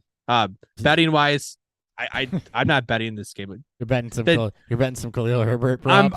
I'll bet some Khalil Herbert props. I guess there's just nothing here. I wouldn't take the game total. I think it's too low. I think the over is a trap. The Giants offense looked pretty bad last week against Dallas. The Bears the Bears defense has improved, especially been playing better than what expected. And this is just another game where I don't expect either team to be up significantly enough. And just another easy avoid bet. Maybe sprinkle in a little Bears money line, I guess, in a big parlay if you want to kind of boost your odds a little bit. Otherwise, no. Yeah, so obviously the running backs in this one, Khalil Herbert with no David Montgomery, could be fairly well utilized. This will be a good chance to see how the Bears' receiving game is gonna land because it's been totally non-existent. You can't bet on anything there. The Giants did just lose their top receiver, or top target getter, and Sterling Shepard, the guy that's been number 2 in that regard, that is slot-sized and could slide inside, and actually Rondell Robinson? No, Rondell Robinson and Kadarius Toney are both hurt at the moment, not practicing. Sills? Still? No, I'm going Richie James. Richie James. I'm sorry, yes. This is a Richie James appreciation thread, I guess. 6 and 5 targets, over 50 yards the first 2 weeks. So he is probably a leading candidate to see an increase in target volume in this one. Bears don't have a good secondary, so if you need to plug somebody in, there's kind of a deep cut for you. If you are going to end up, missing a guy like Keenan Allen or something like that, I don't love it. It is truly a deep cut. If you need somebody that's out there on waivers, you could look that direction. Saquon Barkley obviously is the only guy you're really comfortable starting from the Giants. That's along with Khalil Herbert. So, but little love to Richie James there, especially since you had 10 targets a game free up with the Shepard injury. He could very easily get put up in there in that 7 to 8 range, which is wide receiver 2 worthy. Ryan, all right, time to tell us the price of Khalil Herbert because it's going to be one of the most played. He's a chalk play. Once Montgomery gets officially ruled out, he will be one of the more chalk plays, which is both good and bad. He's coming in at 5,700, so he's definitely going to be in majority of lineups this weekend. Yeah, there is some trap feel to it, especially in DFS. This is not going to be a high scoring game, so you're really hoping for production, which he was last week. I'm not saying he obviously can't, but from a DFS standpoint, that does play effect into it. All right, the game of the week. Look David Sills up on Player Profiler. I think I did. I gotta do it again though, because is it pretty funny? Yep. They that's right. It's what's the band? Was not ready for that.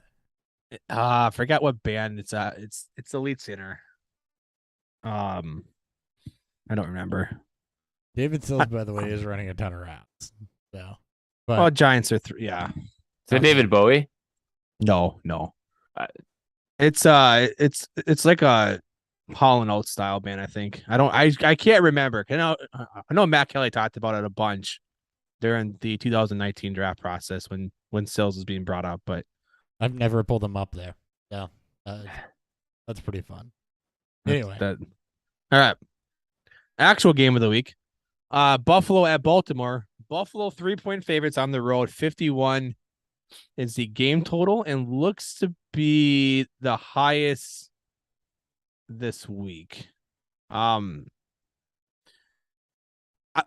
betting the over. Baltimore has just been on a tear. It doesn't matter what team they play. Obviously, we know Josh Allen. It's Josh Allen. Buffalo will be ready to go. Defense is so banged up. The secondary is still hurt.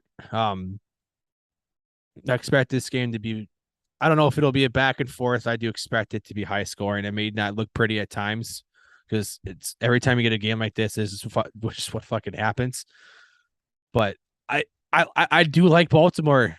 You know, I know it's going to come off bias. The fact that they're getting 3 at home and they've been able to keep every game close, you know, with this puncher's chance every time. I like them in the over. This should be a very, very, very excited game to watch. Start them all. Yes. That's it. It's a start them all. That's and it. It's Start 'em Devin all. Singletary is the running back that I want to call at. He got majority of the receiving work last week, looked decent doing it. He's been fine on the ground, so that's where the throw goes. If you're looking at Baltimore wide receivers or for some peace of mind there, you know, I think where it comes is that Rashad Bateman's always got touchdown upside, and he is their leading target getter from a wide receiver perspective in a game where they probably should have to throw shootout style, and Devin Duvernay already has 3 touchdowns on the year. So you're kind of gambling on that touchdown hitting with Duvernay, but you believe this is going to be high scoring, and I do. Ravens defense is bad. Bills secondary is banged up, despite them being good in most metrics. Ravens offense, got to give. It's everything. I mean, fuck. Bateman's been living and dying by the touchdowns too. Yeah. By the big play, as Jackson spread it out. Unless your name's Mark Andrews, it's been spread out a little bit more, right? As you get into those third wide receivers and flex decisions, high scoring game, guys that are catching touchdowns. Is there more updates on Dobbins? He played last week, didn't he? Or He played last week. He had a chest. He was dealing with a chest injury. He did return to practice today. He is going to play this week. He was limited last week, 7 rushes, 23 yards. 2 or 2 for 17. So he's still working his way back. Yeah. There's a part of me that scares me that Baltimore is going to try to slow this game down to take Buffalo's offense off the field, but that's just the cynic in me. That's just the cynic in me. That's what Baltimore does best, though, especially if Dobbins gets healthier.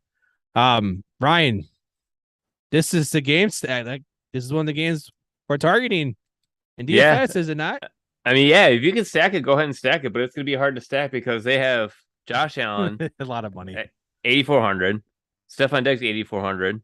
Lamar Jackson, 8,300. The only affordable one really here is the Bateman wide receiver, you know, the wide receivers for Baltimore and the running back for Baltimore. J.K. Dobbins comes in at 5,300, so I wouldn't be even like too hesitant to even play him. What's Devin Singletary's price if he got it on hand? 5,900. With that. There's a lot of game stack. There's so, I mean, like, see, this is a game you're going to spend up the game stack, and then you go and you look at your cheaper, viable options from other games. I even like Isaiah McKenzie at 5,100 because he's kind of been that sneaky start. I mean, Devin Singletary is your second best receiver right now. So whatever that says, it's I do like the McKenzie call out. Watch out for Gabe Davis. I think he practiced limited Wednesday, then he didn't practice today. Yeah, he's listed as questionable right now. Trending in the wrong direction, as one would say. But as Hopper points out, this year's particularly been weird with the you think they're trending backwards, but it's just more of a rest day. Yeah. So yeah. All right. Chargers at the Texans. Chargers 5.5-point favorites. 44.5 is the game total. I think Chargers win by a touchdown. I think I'm fine betting that. I'll take the spread. I'll take the positive points here. I guess the positive spread here from a still banged up Herbert, but I still like them to cover this game, even though the offense isn't quite been going. haven't heard much on the Keenan Allen front. Is he supposed to be back and play? Keenan Allen's He's limited in practice. He's been limited in practice, and he's a Okay. weird one because he left early today. It wasn't a did not practice. It was a left early situation. So he's going to be a true game time decision.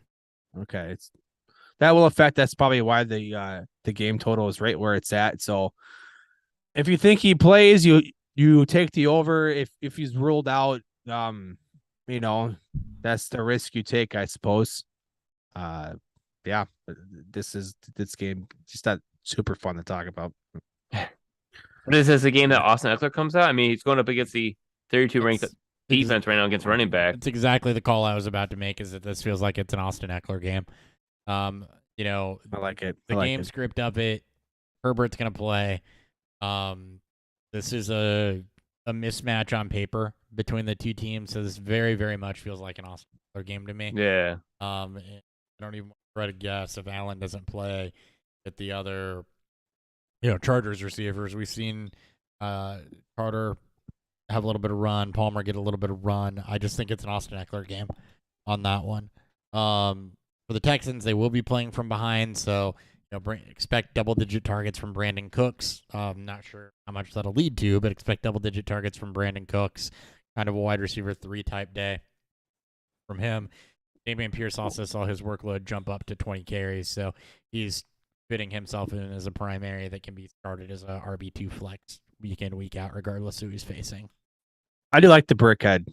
I like Burkhead this week as it's going to be more of a game script. Burkhead still is. What is he out targeting, out snapping, or not out snapping really, but out targeting and route running? He's out Pierce. targeting. He's and out targeting. Route running him and out route running him. Yes, Yeah. but not out. There's essentially been no rushing floor for Burkhead over the last 2 weeks. So I think at this point you're just banking off of trying to play out a game script. This would be the game I think where if you're going to try to play, Burkhead, this would be the game. This Maybe is you the flex game. some. Yeah, absolutely. I mean, take your 6 to 8 points doing that, I guess. I mean, we'll see. It's not like they're asking Damien Pierce to do much if they have to play from behind. I'm not saying I'm not excited to. I'm just throwing it out there that this could definitely be a random Burkhead, double-digit target week. Can't in good conscience call that a deep cut, even if it is a double-digit target week, because you're still going to take your 6 to 8 points and be good, and I think that you can find some better options there than Rex Burkhead. Fucking I love me some sexy Rexy. All right, we got a question here. This is from Gits. It's from Gits. GITS. Welcome. My team is Geno, Stafford, JT, Jonathan Taylor, Dobbins, Kupp, Evans, Myers, Hockenson, Elijah Moore. My bench is pretty bad as well. I don't like my team. What trade should I look to do?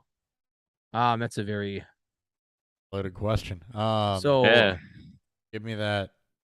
I'm looking at YouTube. I can go. Okay. So you got Geno, Stafford. So you're a little rough around the edges quarterback. So you should look to scream there and start rotating out Geno. I'm not sure if this is one quarterback or two quarterback. Taylor, Dobbins. I think you'll get a little pickup there as Dobbins works his way back in. Kupp, Evans, Myers. Yeah, that's been a little disappointing. Hockenson, Elijah Moore. Well, I would have liked to see him on paper. Yeah, to start the year. Right. Problem I think here is that typically you like to trade from surplus. Cooper Kupp's going to be your best trade chip. One quarterback. Okay. So we got another question too. Yeah, I see it. I'll read it off after. Cooper Kupp's going to be your best trade chip. Out of this. I would not trade him. So not knowing what you have on your bench, and that's also kind of going to be anchoring you. I honestly think the best thing you could do, Patterson and Connor for JT. That was a good move. I like it. I like that move, and I think that's solid. I think that Dobbins, you're going to naturally get some carry from him and Mike Evans as the season goes on. Myers has good floor. So I think the biggest thing you can do right now to give your team a boost is really start paying attention and streaming quarterbacks. We talked about it a little bit earlier in the show that Stafford is, he's obviously had a bad start, and the matchups are not getting any easier for him as it goes on. You can't rely on him, and week in, week out, there are guys like Jared Goff, Carson Wentz that are outperforming him that could potentially be available on waivers. So right now, I know you're looking at trades, but I think the JT trade's good, and I think that team is going to improve just based on guys working their way back from injury or people around guys like to help out, take some heat off of Evans, working their way back from injuries. So I would just kind of ride this for a little bit and look at streaming quarterbacks and really see if you can give yourself a lift off the waiver wire that way and start cycling around that Geno Smith roster spot. It's the same thing too with Hawkinson. Unfortunately, at least Hawk wasn't as expensive as he was in 2021, but Hawk is barely at that replacement level. It's become touchdown dependent that this team, while throws enough, it's Amon-Ra St. Brown and everyone else. I definitely agree with the Geno Stafford. You gotta start looking for better options. You can't just rely on your games or your stack with Stafford and Kupp. Looks nice, look great to start the year, but I'm assuming you're probably. I'm hoping you're 2-1. I mean, you got some good teams. I'm hoping that you're not. You're not in a bad spot, but it's just you have to start recognizing positions that you need to start trading or not trading. You start flexing and trying to find value that wise. And the tight end and QB spot's a really good spot to look at. He did drop Wentz for Geno today, which I think probably could be the right move given those matchups this week. Wentz against Dallas and Geno against the Lions. So I think you're doing things right. I think the best thing you can do right now is just don't press and keep doing that quarterback streaming and wait and see, as Dobbins works his way back from injury, if Evans picks up once Godwin gets back and Tampa Bay's offense kind of course corrects, give it a little bit of time. And if it doesn't, then you're going to have to look at moving a guy like, maybe Kupp to try to get multiple pieces back, given some wide receiver depth, things like that. And just keep playing your waiver wire. We just gave the kind of the Richie James call. If he's out there, throw him on your bench. You just had 10 targets a week free up from Shepard. James was the next guy up for the Giants, especially with Wan'Dale and Tony hurt. Some deep cuts like that. Ryan, what are your thoughts? No, I agree. Like, I'd definitely be playing the matchups, going week in, week out. Following week, next week, see what quarterback's available, what matchup they have. Kind of try to also look ahead, see what quarterbacks are out there on the waiver wire. Because to me, trading for a quarterback doesn't really seem to get you anywhere. It seems like you sometimes have to try to overpay. I would never. No. Yeah, I'm gonna try to get the Patrick Mahomes or something like that. It's it's not worth it at that point because you're gonna have to pay too much to get what little return could be 2 or 3 points that week. You could actually find that one upside quarterback who actually has the same type of output as a Mahomes or a Herbert that week. So you just got to kind of look at that and don't second guess yourself on it. I've done that plenty of times myself where, do I really want to get this guy? And, you start thinking about it, but then you overthink it. Don't overthink it. Go with the first instinction and just stick with it. This is why it benefits having 20 leagues. you can't overthink it because you're thinking about all other teams. All right. Too much. Thank God I only have 19. I'm under the 20. That's fine. You're above 5. You're good. Yeah. You don't have to think about it too hard. All right. Rain chasing. Kind of similar question here. Yeah, I saw that. Long list. So, he's got Wilson, Mariota, Taylor, Barkley, Williams, Javonte Williams. Receivers are Evans, Sutton, Samuel, Josh Palmer, Matt Collins, Waller, Njoku. Basically asking what he thinks he should do with his team. Look, your running backs are great. You're just gonna have to eat through the slow start for JT. Javonte Williams will eventually eat more into his higher end role. Just talked about Mariota's rushing floor really carrying that one. I mean, Wilson's we talked about him earlier too, as far as being somebody that you're gonna have to wait on coming into that new offense. I think that he does eventually get it right, and you've got a good 1-2 punch to cycle in based on matchup. But right now, ride that rushing floor with Mariota until he does. I think that there's a little bit more to play with here, though. Your running backs are great, so if you did want to try to go, maybe grab a wide receiver and pop off of a guy like Javonte Williams if somebody believes in that. I think that you could justify that. But again, this is the same thing with Sutton and Sam and Debo. I think that they're gonna improve as the season goes on. Sutton goes as Russ goes. You've got the same type of thing as what we just talked about. It's just the Stafford Cup stack versus the Wilson Sutton stack. Both look great going into the season, and week 3, I think you can still believe in that a little bit from where I stand. So the one thing, and Waller and Njoku's fine. Njoku just had a huge week, so for me, I think that if you wanted to improve your receivers, you could probably make a big splash there trading from that running back surplus, but I don't know that you need. If you're going to, it's got to be a Diggs. It's got to be a Cup. He's got to be a Jefferson, Javonte Williams, and let's say it's Curtis Samuel, not Debo. But you can go off of that. You can even do like a Javonte Williams and a Mac Hollins who's gone off, or if you want to get a little bolder with Curtis Samuel and try to move up to that. Move up. Samuel's move got up good to the volume. You can really upgrade from that spot.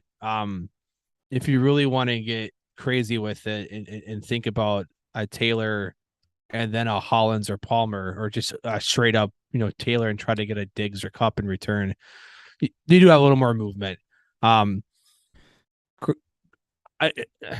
don't know how, I hate to say it, I don't know how deep or how many teams are in this league. This is a very stacked roster. If it's Dynasty, great job. If it's redraft, great job. I'm sure there might be some. Congratulations. If there might be some, some similar looking teams. So trying to upgrade to the top 2 guys that are performing extremely well, that should continue to do so. It's where I'd be looking at.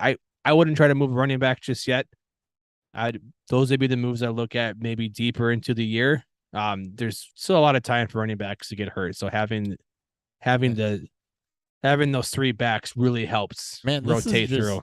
Good drafting. I'm looking at that roster, and I that's a 12-team roster. That's just good drafting. I mean, you could have. It's a 10-team league. Is it 10-team? Okay, that's still good drafting.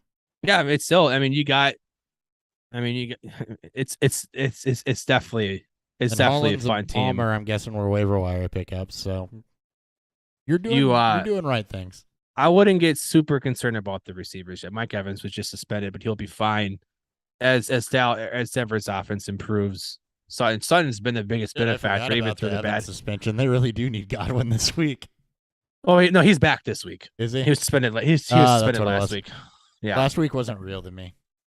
Yeah, people were always sleeping. I know people were always sleeping on Barkley. He was also very easy. Yes, easy players to go after. All right, let's get this train rolling again here. Choo choo. Did we talk about players about DFS for the Chargers Houston game, or we're done with it, aren't we? Yeah, we can move on. Just keep going. Okay, let's roll. Seattle at Detroit.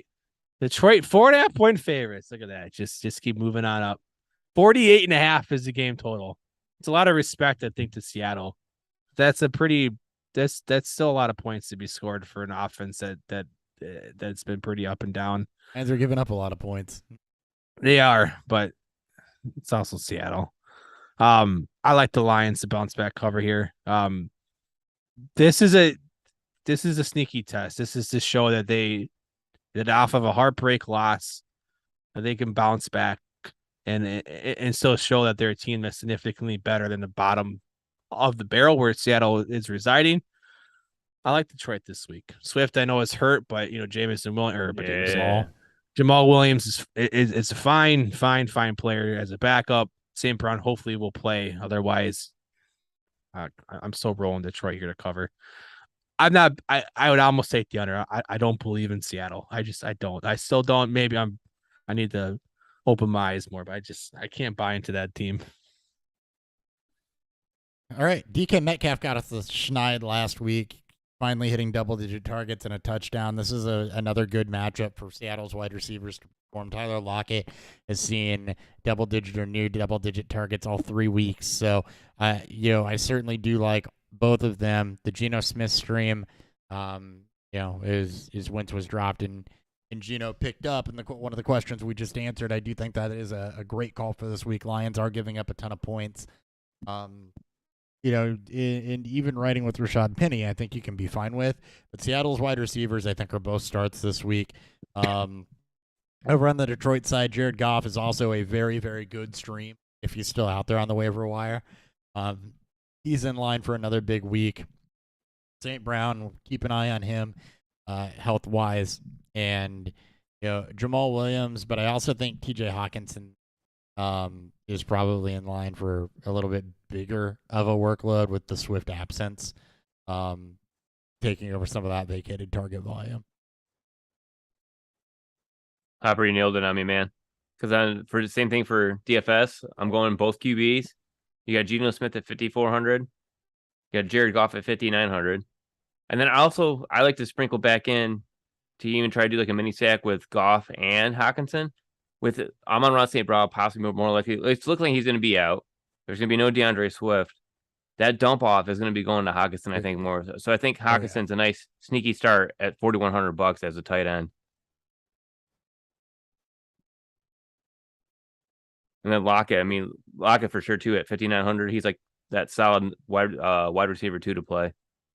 Yeah, pretty consistent stat lines too. 11 targets each of the last 2 weeks, 9 receptions, 176 yards. So you're totally okay with that, especially in PPR. Absolutely. Right. Let's keep her pushing. New York Jets at the Pittsburgh Are we Steelers. giving birth? Yes, we are giving birth. Oh wow. Yes. Oh wow. Oh wow. Oh wow. Jets at That's Steelers. actually what this game deserves. Yeah. Steelers 3-point favorites, 41.5 is the game total. Can we just fucking throw this game away? Like, this game's pig vomit. Zach Wilson's back. Zach Wilson's back. So no, we can't throw this game away because we got to see what the Jets offense really looks like. What it's supposed to look like? Yeah. I just don't I don't care about this game. It's both bad teams, bad defenses, bad you don't know quarterbacks. that the Jets are a bad team. Flacco's just a bad quarterback. Zach Wilson's back. Fine. Take the Jets and the points. That's it. That's my take on this shithole game. Yeah, my take which is going to be like the best game of the week. Watch, it's going to be the best game of the week. Take on this game is Breece Hall, and I'm a little iffy on Michael Carter this week. He had the big game week 1, and then Hall is consistently kind of cut into his. It's almost like he should be his pick workload 34, a bit, and he should. But and Dak Wilson's back, who, if we're going off of anything historic, was not a targeter of running backs last year. No, like the 7 games he played. He though, wasn't. so Carter's target volume has fallen off too over the last couple weeks. So I'm probably out on Carter with Wilson coming back, but completely okay with Breece Hall. And then it gets interesting, right? Because Elijah Moore sustained at the end of last year after Zach Wilson got back. But you've got Garrett Wilson now. How's he going to be utilized? Because he's been off to a relatively decent. Corey Davis has started the year quietly. Or at least the first 2 weeks he was quietly decent, not really last week. So, it's a crapshoot really, and the Steelers are kind of game neutral. So I don't love anything there, especially because we're back to square one with the Jets on what is this going to look like. Is that familiarity with Moore gonna win out? Corey Davis is probably the one thing I'd be kind of comfortable with, and is a flex play, just because he's had 2 good weeks and has some of that rapport. But we don't really know how this is going to land with Zach Wilson. So Breece Hall is the only thing I'm super comfortable with. And on the Pittsburgh side, it should be, I would hope, kind of a get-right game for Naji Harris. But that passing offense has been, completely out of sorts. You do have Deontay Johnson continuing to get double-digit targets, so as a wide receiver, good there, but no touchdown, so it's all floor. And that's it. Yeah, it's like I said, Brian, anything to talk about in this game from DFS? Excite me. Oh wow. Excite you. Oh wow me. Oh wow Dude, me, please. I'm waiting for 30. the oh wow game of the Brees Hall. 5,400 still. And like just like Hopper said, the breakout's gonna happen. It's gonna come. You don't spend it could be this game. This week. Yeah. Pittsburgh's got a bad run defense. Zach Wilson's, you still gotta kind of protect Zach Wilson. Yeah. I wrote about it this week on FFaceoff.com. Faceoff. Yes. Over with mom and dad. Yeah. Aw. Yeah. with my two dads. With my other two dads. That's right. Love it. But yeah. But no, like I have 4 dads. Oh wow. Oh wow. Oh, I only got a few. Wow. Oh wow. Anyway, but yeah, you were like giving DFS takes. Yeah, like no, like the way like Brees Hall's been getting targets, he's been getting more time on the field. It's like the hint of Jonathan Taylor coming out, but he's not like the Jonathan Taylor coming out. It's gonna be one of these breakout. It's happening. It's just, is it gonna be this week? When is it gonna happen? I still feel it's gonna be this week because the way Pittsburgh defense ranks against him is so bad. I mean, what is it? What was I looking at? I have him at. Just wait for the game that he completely overtakes the snaps and touches from. Well, that's what I'm thinking. It Michael could be even Carter. this weekend. I think it could be this week, the way that it I mean, trended last week. Yeah, they ranked 25th against the run. Pittsburgh does. So it's like this could be Brees Hall's come out week, and you're getting him at a hell of a discount, 5,400 if everything all stars align here. My God, it was 50-50 last week. Yeah, it was 50-50 last week. Snap share. That's a huge improvement over Cleveland, though. But 24 and 25 routes run for him, 10 and 11 targets, and he's. Well, Cleveland made sense. They were playing from behind for most of the second half, if I remember correctly. Right. I mean, this game you would think that you see more Michael Carter, but the game got out of hand quickly. So it's what you're getting from Carter. You still got to. So we're still figuring out what we're going to get from Brees Hall, at least this year. Yeah. I think this is where you see it swing in Hall's favor for the first time. It should. All right.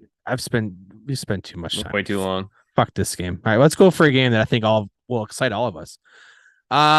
Jacksonville at Philadelphia. Browns Falcons? Oh. Yeah. Jacksonville at Philadelphia. Philly's 6.5-point favorites. 45.5 is the total.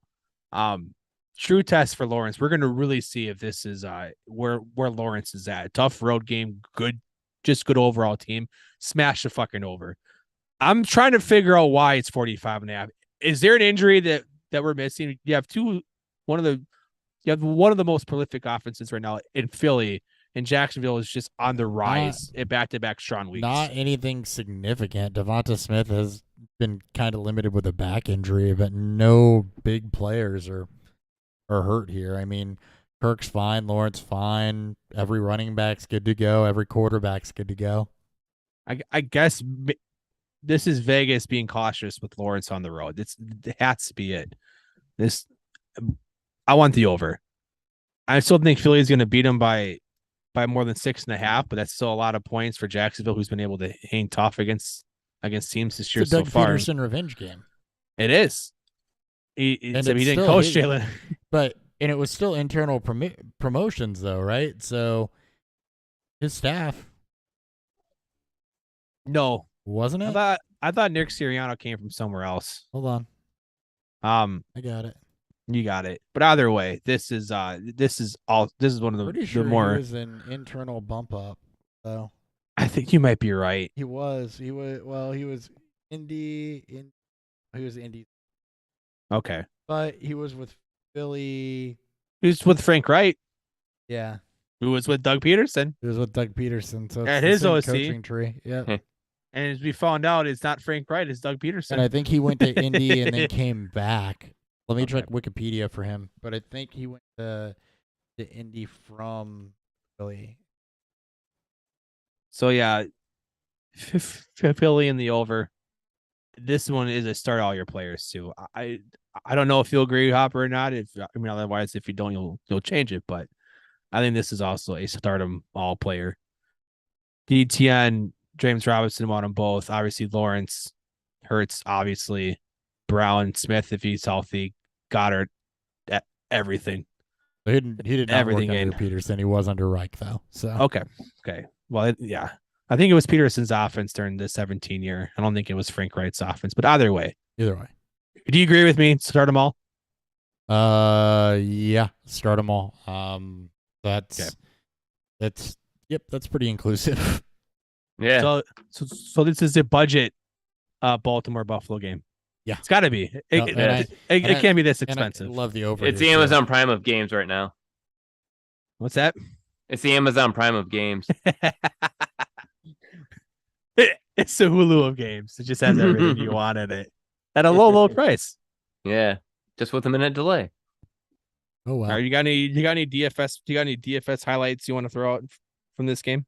My favorite one still is I'm still running the Trevor Lawrence bandwagon because he's still under $6,000. And then, just like Breece Hall, Travis Etienne, the carries are like his field share is going up. The carries are going up. He's gonna have to score a touchdown eventually, right? This could be the game. I think he's gonna be more split out, so I think he's gonna get more catches, which is your benefit for DraftKings. So I definitely would be trying to get him in at least as a flex at 5,400, and then maybe sprinkle in Evan Ingram. I was just gonna say Evan Ingram with Zay Jones having the late breaking ankle injury. That's double-digit targets, especially in a shootout that could go his direction. Yeah. Or it's going to be a little more to ETN. They'll probably split him up, but Evan Ingram's not a bad call. All right. 2 more noon games, then we'll get to a beer preview or beer review. Cleveland at Atlanta. Oh, wow. Browns are 1.5 point favorites on the road. 47.5. This is Vegas buying a little bit into Atlanta's offense and Cleveland's offense right now. I think if this was week 1, this would be about 42. I think this is respect to both teams being able to show out. I think it's going to be close. I think Cleveland still wins it. I think it'll be a back and forth game, though. It's going to end in a field goal. The tougher matchup for the Falcons than a single score game. Yeah, absolutely. The Browns. I'll take the Browns in the money. Or the spread here. I don't like the game total. I can definitely see this being a turnover heavy game. Both quarterbacks are okay. They're both the veteran, journeymen, but there's a reason why they're not starting consistently on one team. So yeah, that's my take.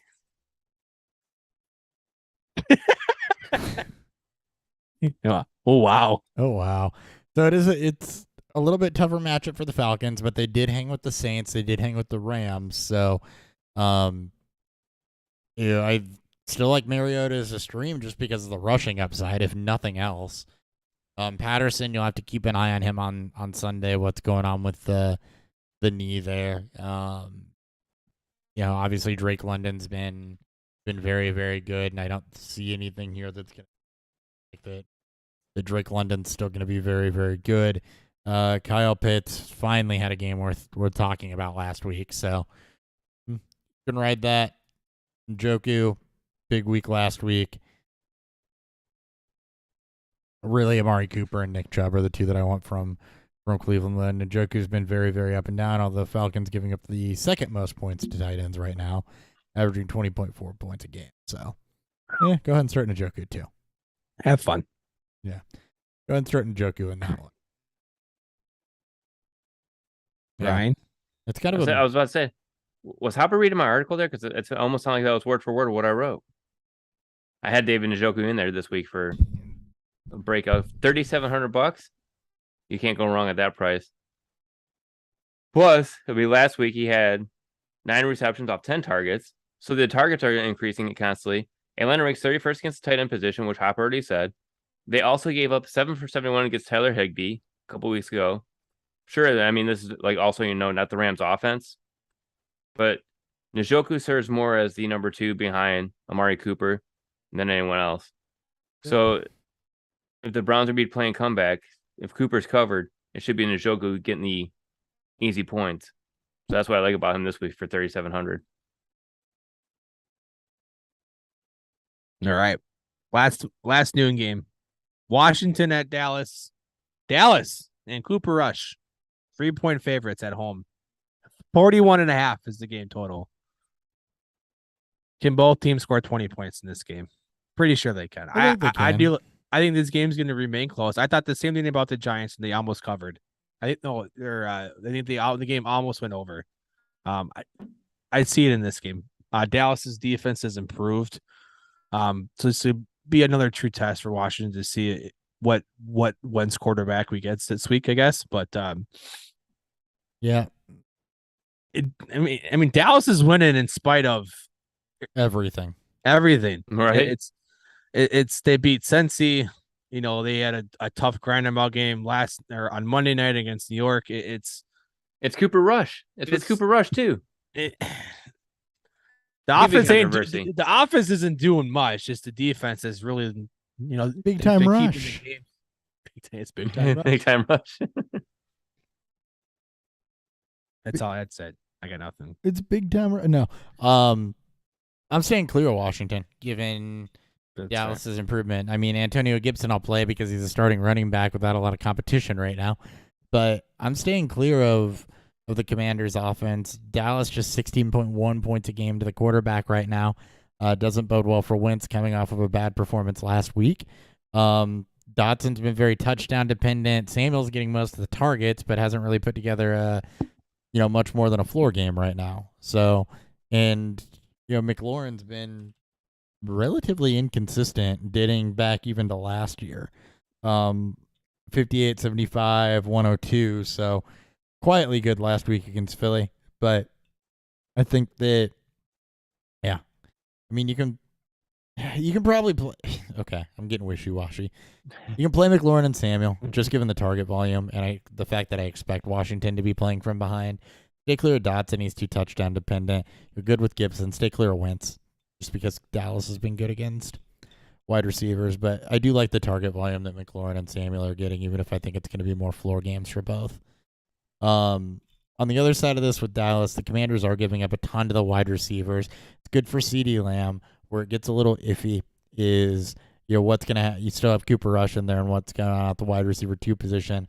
It's been Noah Brown, Michael Gallup expected to return, not on the injury report or anything. You're going to have to see how, those two slot in now is potentially 2-3. Now you're helped out a little bit by the fact that Dalton Schultz is, still only practicing in a limited fashion with the MCL injury, probably isn't full go. But for Dallas, it's Pollard and Pollard, Zeke, Lamb, and Zeke is only a flex play, given his volume and lack of work in the receiving. Like it's not even fun in positive game script because he's just so inefficient. Yeah. Like there's no way in this world right now that Zeke should be in over Pollard. No. The role should be reversed. Let's be real. Yeah. I mean, it's been that way for a couple of years, but it's highlighted even more this year. Ryan, any DFS calls for this last noon game? No, I'm avoiding this one at all costs if I can. Love it. Beer review it, buddy. Beer review.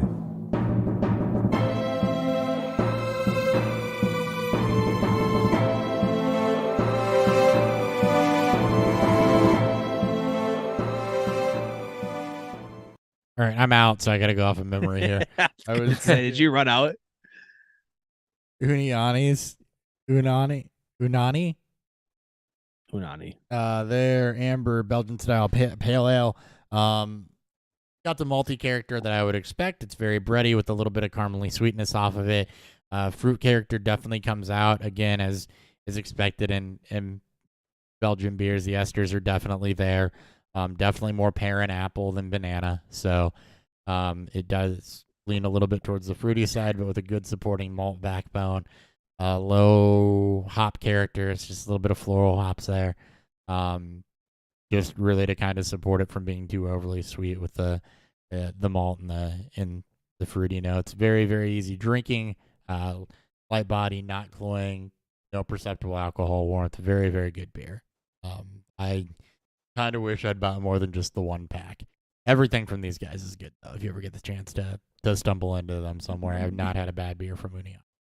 Yeah, them and I can't say the damn name, but they're a good beer. That's fine. I haven't been able to say names my entire life, so it's fine. Them and Hubbard's, both very, very strong breweries. I am also very low. Again, this is Oslo Norwegian brewery. I think that also does stuff in Japan as well. They have a location out there. We contract for them by we mean still. This is their stone fruit sour. This is cherry, peach, and apricot.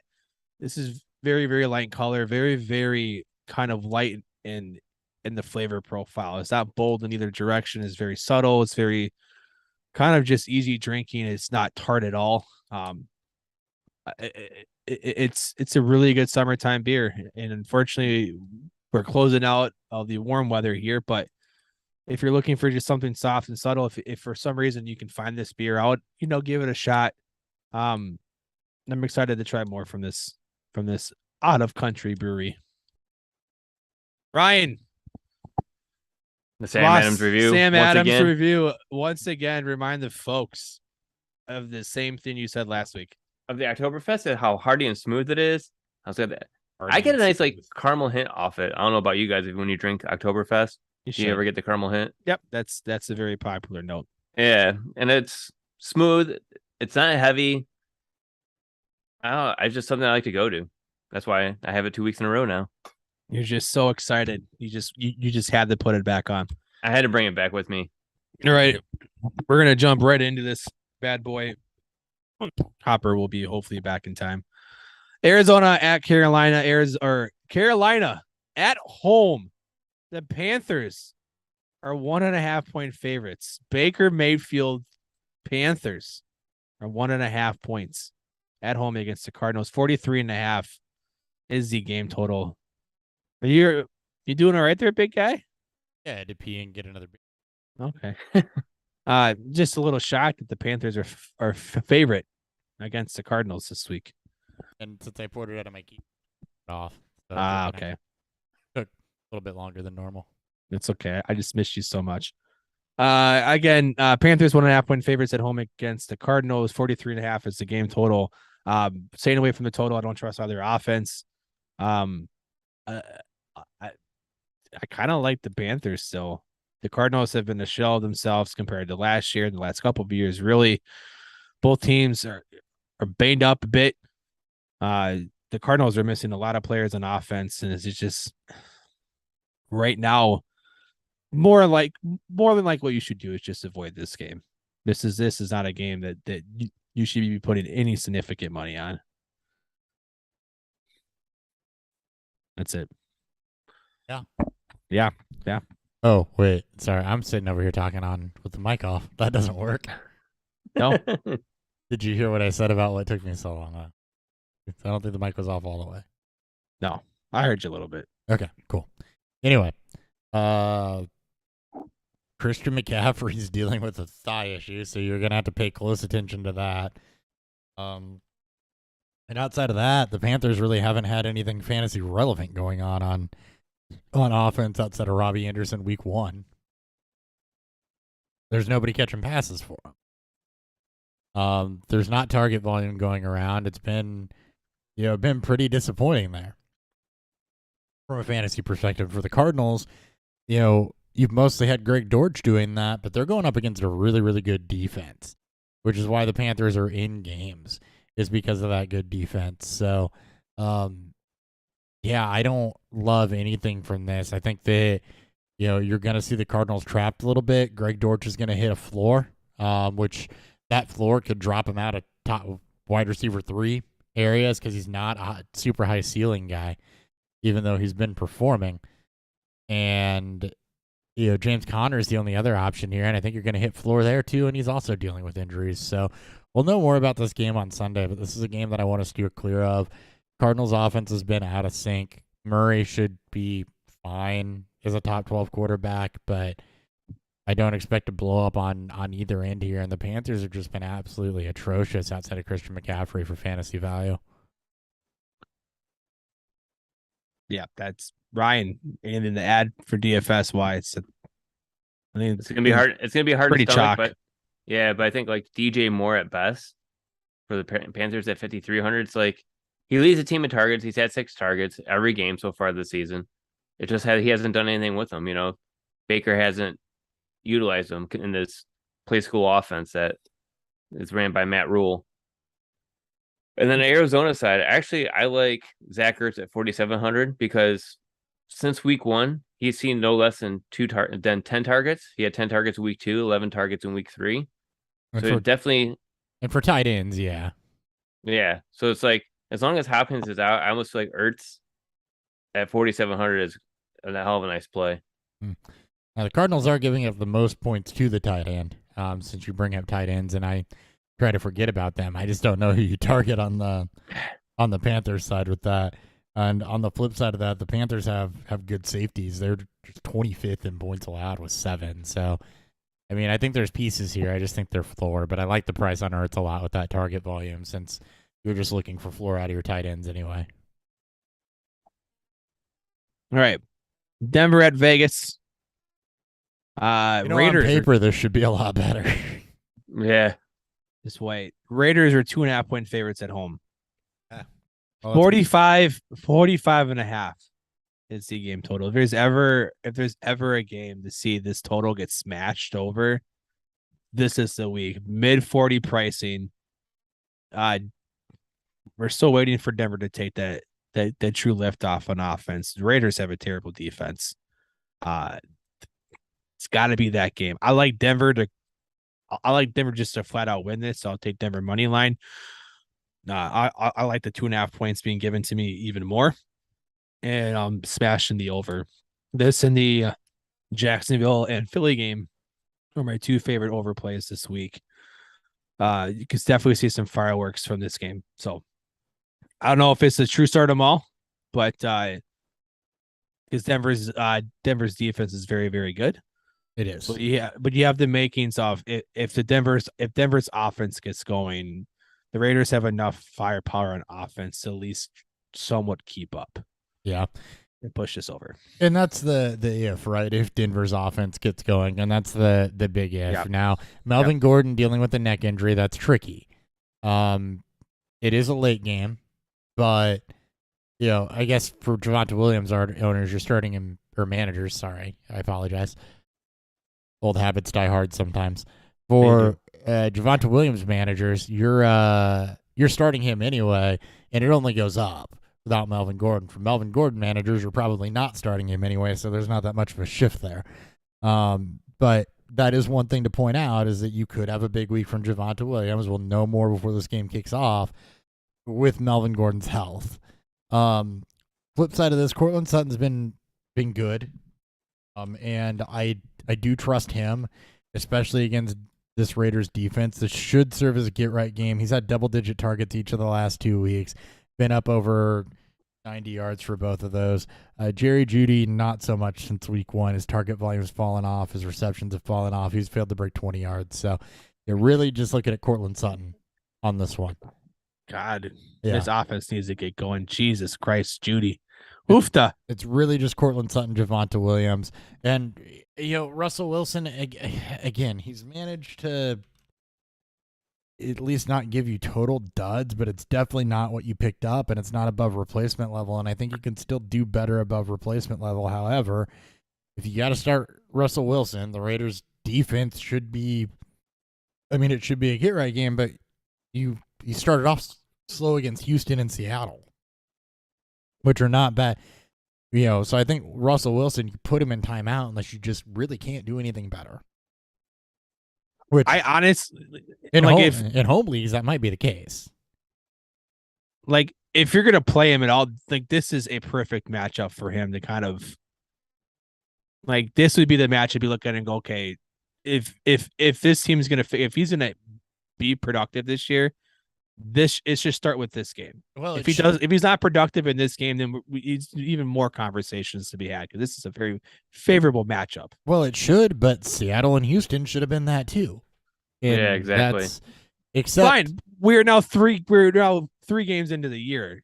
Yeah. Like, I'm not saying we should give them passes the first couple of weeks, but it's the reason why we always say, wait a few weeks. This game right now, it should be pivotal to that offense right now. It has to be. Yeah, and I just think he's in timeout. I would rather start a Jared Goff this week, or I don't want to say. I'm not saying to play him. I'm just voicing my. Mariota's close. I mean, he's at replacement level, basically, is where I'm at. And you're right. It should be it's another chance for him to get right 4 weeks into the season when he should be settling into this offense, and we'll see. And I would be totally on board with that and singing Russell Wilson's praises as one of the best starts of the week if he hadn't done it against Houston and Seattle. If we were at least given some sort of like literally anything. Give me a little bit to believe in there. I get you. We didn't. For the Raiders, it's Devontae Adams. Darren Waller's been fine. Hunter Renfrow, he missed last week with a concussion. He was coming off a big week followed by a bad week. Denver's got a good defense. Matt Collins. Yeah. Well, that's just blew up. He blew up, but do you chase it? Fuck no, guy. No. This is not. No. I mean, this is not a game to go chasing people. In very, very deep leagues, you're not chasing the matchup. You're chasing the hopeful game script. Right. Hopeful. You hope it's a shootout, and I really think this could be surprisingly. What's the point total on this one, Dan? 45.5. So see, this one might go under. I love the over in this game. I do. I am fully committed to both of these teams being able to overcome shitty starts and a good defense. Yeah, you're more hopeful than I am. Oh, I know. I'm more hopeful than most people. I don't know why either, because it's not like I have no skin in the game for this. Josh Jacobs, Devontae Adams for the Raiders. Ryan, this game's a trap. I'm staying out of it. For DFS, I just feel like it's a trap. Was game, that the news? Was that the news break? Oh no, the news break is Tua is expected to be discharged from the hospital and believed to return with the Dolphins team. He had movement in all extremities, so yeah, he's probably just concussed. So he'll be playing next week. Fuck, Right. Thank God he gets 10 days. Oh my God. Shit, why not? Good Lord, that's bad. Right. Ready to move on, Ryan? You got nothing? Yeah. New England Green Bay. That's right. Yeah. My God. Tua comes back from the hospital and comes in to finish this game. Yeah. He's running through the tunnels right now. Only 57 seconds left, but helmet's on backwards, but he's coming through. Jesus Christ. Good God. All right, let's talk about a game I also don't give a fuck about. New England at Green Bay. Green Bay 9.5-point favorites at home with a Mac less Jones a Patriot offense. 39.5 is the over under. Look, Green Bay plays slow. Yes, they could cover, but this is a lot of points to cover for a team that's one of the slowest paced teams in the league in New England, who's kind of in that same boat. I like New England to cover 9.5. That's a lot of fucking points. And it's not like Green Bay's offense is going out. It's going out there and blowing out people. I know it's Chicago, but let's be real. Stay away from the total. This is still. I still don't trust. We don't know what we're gonna get from New England's offense, and this is another ugly game. You can say under, but if this game stays close, which is a very realistic chance that it's within a score, this could easily just itch over the 39.5 total. Hit 40 points with the last points kicked as New England loses by 6 points.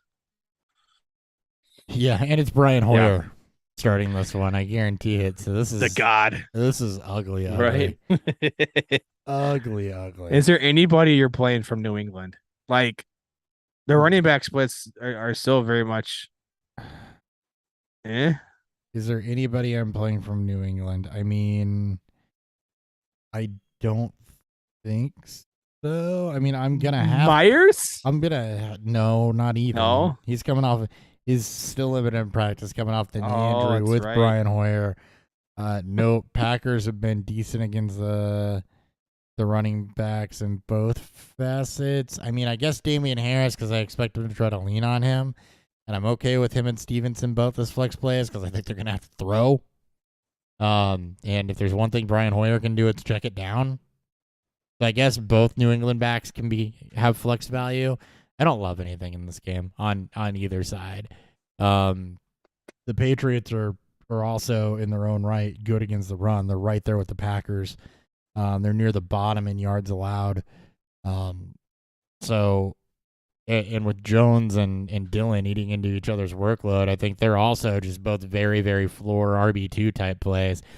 The one thing I will say is that you can probably chase the Romeo Doubs target volume, but don't expect this game to be very high scoring. I just expect Green Bay to control the pace and kind of slow drag this one across the finish line without a lot of volume, without a lot of scoring, without a lot of anything. Fuck this game. Another snoozer. Seriously, fuck this. Ryan, this week same is boat. Not great. Right? There's a lot of why games. Thanks week 4. It is a very bad game, but yeah, the only thing I can get out of this game is just Romeo Doubs, just based on what he did last week, basically serving as the wide receiver 1, leading the team in targets with 8, and he's getting 73 yards and a touchdown. He's leading the game. Wait, he has 8 targets on the year? No, in the game. Last week's game, it was 8 targets. Jesus. He did it with Lazard on the field. I'm not going to chase it, but at 4,500, that's kind of the one chase I would do. Somebody's got to catch footballs in this game somewhere. Do they?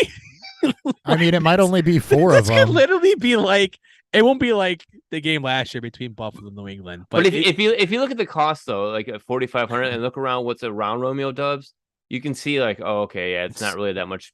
Like there's nothing that's really like jumping at you. I just how many times you're not gonna did Mac Jones throw in that Buffalo New England game last year? Wasn't it 1? 3. That's what 3 times. He was 2 for 3, I think. I just fuck this game. All right, Chiefs Bucks Sunday night game. It is going to be played in Tampa. Finally, something that might be a little bit better. Hopefully. Well, right? At least the Chiefs side will be. The Bucks are 1-point favorites at home. 45.5. True weather watch. I would assume the storm was passed by then. Yeah. Both offenses, I don't think have been particularly great. The Bucks offenses have been bad.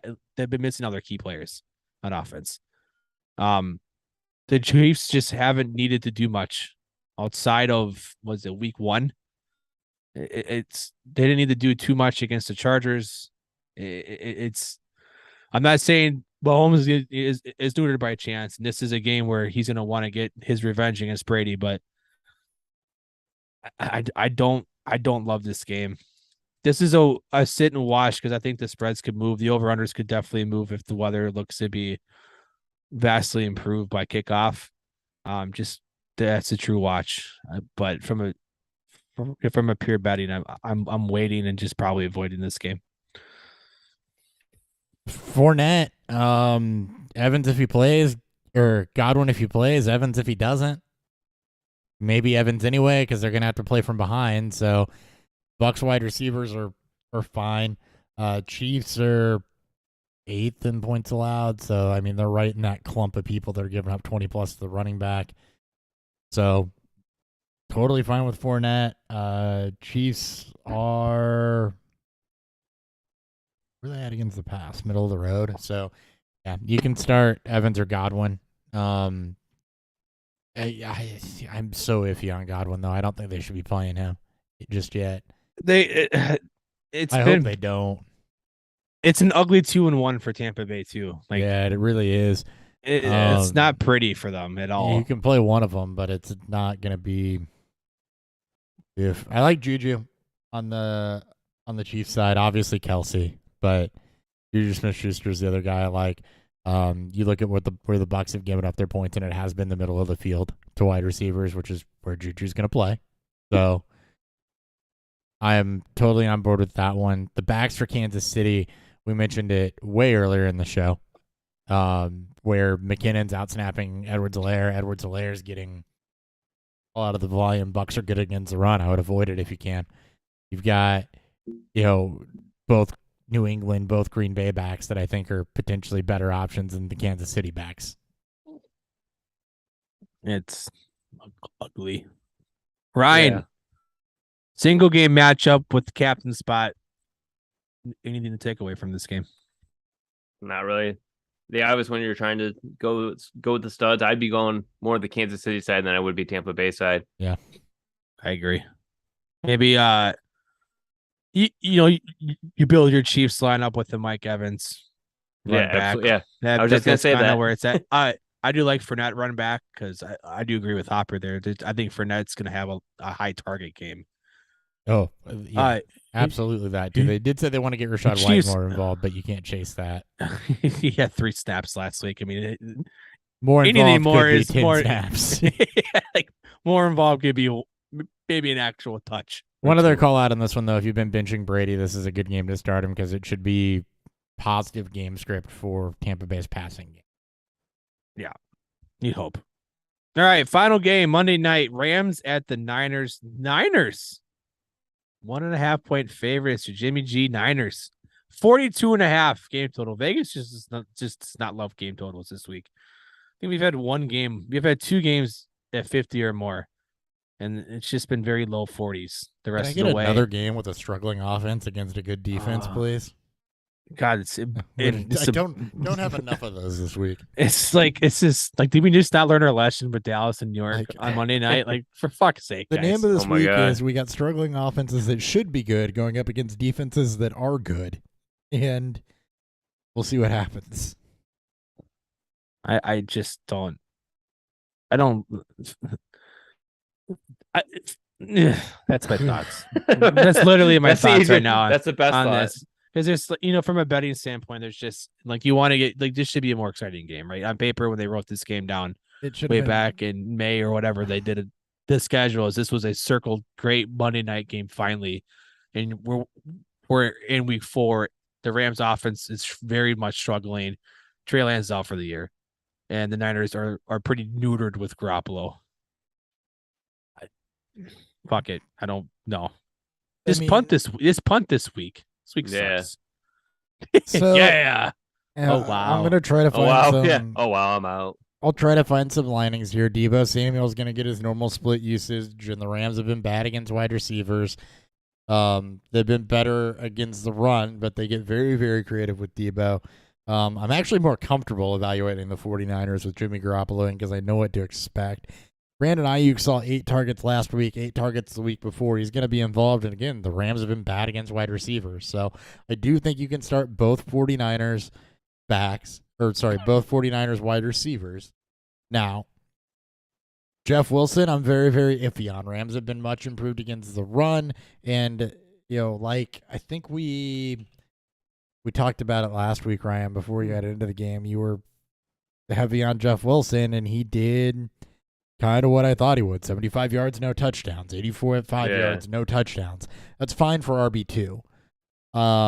He's probably going to be around 50 yards and no touchdowns. He's going to be Zeke, basically. Because he doesn't really get involved in the receiving game either. So, the Rams side of this, Niners very good against the run as well. They're going against split backfield. I don't really want to do anything Rams side other than Cooper Kupp. Akers. No, I don't want the running backs against San Francisco. I mean, San Francisco is 22nd in points allowed to running backs. They give up 16 to Melvin Gordon, 11 to Khalil Herbert, 8 to Travis Homer. So, and that 16 to Melvin Gordon was because he caught 5 balls in its PPR scoring. Not because he did anything. It's not like they played against any real good running backs there either. And he fell forward for a touchdown. Yeah, and they're still not playing against any real good running backs. So I mean, sure. I'm not saying running them out. I'm trying to pull up what the splits were for where Akers and Henderson were in snaps wise. But a quick question for you guys here. Ray wants to know: Trevor Lawrence this week or Derek Carr? I'm going Trevor Lawrence. Yeah. That's 6 point pass. I like the points in that matchup and the way he's performed this week a lot more than I like Derek Carr against a tough Broncos defense. Absolutely. That was my answer. I figured I'd throw that out there. All right. Hobby, got anything else to add for the fantasy side? Not really. I mean, obviously you're starting George Kittle, so again, I've kind of been forgetting about tight ends this year, but He'll have target volume. You can attack the Rams with the tight end position through their safeties. That's about it, though. Yeah. That matchup looked a lot better. It's going to be a hell of a 40-point game. Yeah, it's gonna be a boring game. And that would cover. It'd be a snooze fest. No, I wouldn't cover this week. Never mind. DFS against single game captain. Nothing. Nothing that's really catching. No, I mean it's however you want to build it. Who do you think is gonna be the better? Pay up for Cup. Just throw Cup in your captain spot. Maybe throw a little Higbee in there and run it back with. It's a tough one. One to of run the back with, receivers. too. One of the receivers. Ayuk, maybe. Ayuk's too much. He's 11,400. I mean, you're gonna go down to Robinson. Well, that's Perkins. captain price. What is this price out of captain spot? Is that what his price is out of captain? Put him in the non. Oh yeah, it's like 7,000. 7,000. Yeah. See, so I like that. I'm sure Devo is probably 7.5. I would think, right? 8K without the MVP. Without the MVP. Yeah. Wow. Just a standard 10-4. Yeah, I would. Cups at 12,000. By the way, guys, I forgot to hit record on the audio for this with our new setup here, so this is straight going, just YouTube only episode. Again, Perfect. back-to-back weeks. Absolutely love it. All right, we got some questions rolling in last second before we wrap up here. Let's hit them. I like it to end the show. Let me pull up. I don't think there's anything there. Guy asked, Mooney was dropped in this league. Should he pick him up? I'm assuming redraft, and the answer is no. Yeah, and well, the answer with that is always depends, right? I mean, I don't think you're going to pick him up and get immediate dividends for that. You do have some reinforcements coming in the Bears wide receiver core, which not great reinforcements, but could help Mooney, especially as they settle into that offense. But it all depends on what you're dropping. Is the answer to that question? Exactly. There's no upside.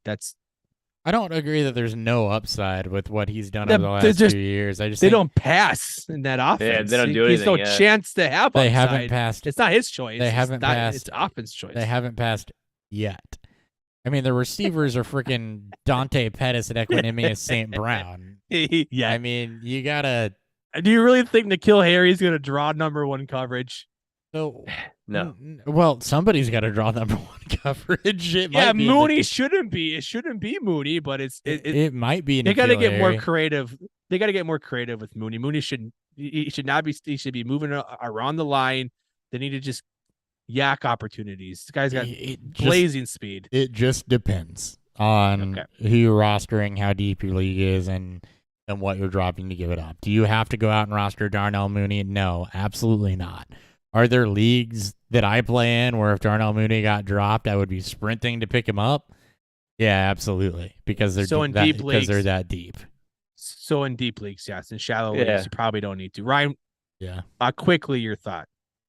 My thought is that if you have the free roster spot, that's one way I'd pick him up. I'm not going to drop anything like significant just to get Mooney, just because you're getting more of the name than anything. One thing I like this week is, or that I'm learning this year, with all the not going on IR, but multiple week injuries, but we're going to tag him questionable every week, is literally game day waiver pickups. Somebody dropped him. If he doesn't get picked up, if you got somebody that's going to miss a game, throw him on IR, pick him up for the week, and see what happens. Okay, I like that. I've been doing that a lot, given the injuries across my leagues. Just filling up IR on Sunday, picking up some guys that are intriguing, seeing what happens, and then dropping them to be roster compliant again after waivers run. I like it. All right, start two. Devonta Smith, Curtis Samuel, or Jerry Jeudy. If Smith plays, Smith and Samuel, I think Judy's. Smith and Samuel. Judy's not seeing more than 20 yards the last couple games, and he's going to have to show up before he can do it. Samuel's at least getting double-digit targets, and Smith is in what should be a high-scoring game. Yep, make that three of us. All right. Should I trade Terry McLaurin for Gabe Davis? They're both basically like number 3 wide receivers right now, right? It's a side grade. You're not getting anything. Yeah, it just depends if you believe in Gabe Davis more, sure. But evaluating it in a vacuum, you're not. It's pretty equal. Yeah, they're unfortunately a lateral move. It's a very much a lateral move. McLaurin higher floor, Davis, significantly less ceiling. upside, yeah. Yeah. Should I drop DJ Moore for Chris Olave? That is a Oh, wow. Wow. I promise you. Wow. I promise you. Please tell me there's someone worse you can drop instead of DJ Moore. Yeah. Yeah. There's got to be absolutely. he was a fifth, sixth round pick, regardless. Even if it's 8-team leagues, there's got to be someone worse you could use unproductive. 13 targets back-to-back weeks for Olave, though, 127 yards. I think that if that's a question that you're asking and DJ Moore's at the bottom of your roster, yeah, you do it. Absolutely. If the league is that shallow, yeah, absolutely you do that. But I hope that there's somebody with less upside you can drop that isn't DJ Moore. There's got to be. But if Olave's out there, you should absolutely pick him up. Find a way. Donnie, if you're still listening, if you want to just post your wide receivers, we'll go and do it. Ryan in a vacuum. More for Olave. Same thing Chris is saying. Okay. If it's a shallow league, I do it. I think that is it. That was a hell of a wave there at the end. I like that. It's fun. It is should just fun. more Because no one often. else is on at 10:40 in the game. The game just ended, so people are hyped and That's- talk about football. I Yeah. wonder if that's a strategy that would work. I don't streaming at 10:40 is that ideal, I but don't you like know, streaming at 10:40 now. it's so It's 11:40 here for me, so Yeah, Yeah, I we know. should- It's not ideal, but it's intriguing because I don't think we've ever had a wave at the end of the show like that. one last question before we sign off. Damn. Start McLaurin or AJ Dillon this week? Washington is getting, we just talked, Dallas. Yeah. yeah, On the road. it's- AJ Dillon against New England at home. It is close. PPR. I don't know if PPR matters too much. You're playing. Either he said or Lazard Singletary. You're definitely playing Singletary. Singletary's the answer. Yeah, Singletary. If it's multi, but we'll say between McLaurin and Dillon, who you guys got? Just quickly. I just say Dylan because I feel like that's what the game script's going to be trying to be for Green Bay. They're just going to try to We're run just it, gonna try to run control the football. clock. Yeah, I like Dillon. All right, so Donnie posted. I his think right- that's really close, though. I think it is too. I would still go Dillon. I'm just gonna lean game script in favor for both. Sure. Donnie posted his wide receivers quick. Jamar Chase, Christian Kirk, Mike Williams, and DJ Morris as receivers. So Oh, wow. honestly, DJ yeah. Moore is DJ probably Moore's his the bottom worst. of that totem pole. And he says, and Julio Jones. Oh, thank God. Drop Julio for Chris Drop Olave. Julio. Yeah, Yeah, drop, there you go. done it. Julio it is. drop You should Julio. have done it 2 weeks ago. All right, there we go. That's The the thing, show. the thing with Julio, other than being hurt, is that Godwin's coming back, and then he's going to be third fiddle on an offense that's not got their feet right. At least DJ Moore should still theoretically be the one on that team. He absolutely is. Okay, now that's the show. See you guys. Thanks Sorry, for the I'm the questions. host. I end this. It's a thing. Thank you I very know. much for the late questions. Actually, I probably will find a way to get this on audio, so don't worry about that. See ya. Bye. Later.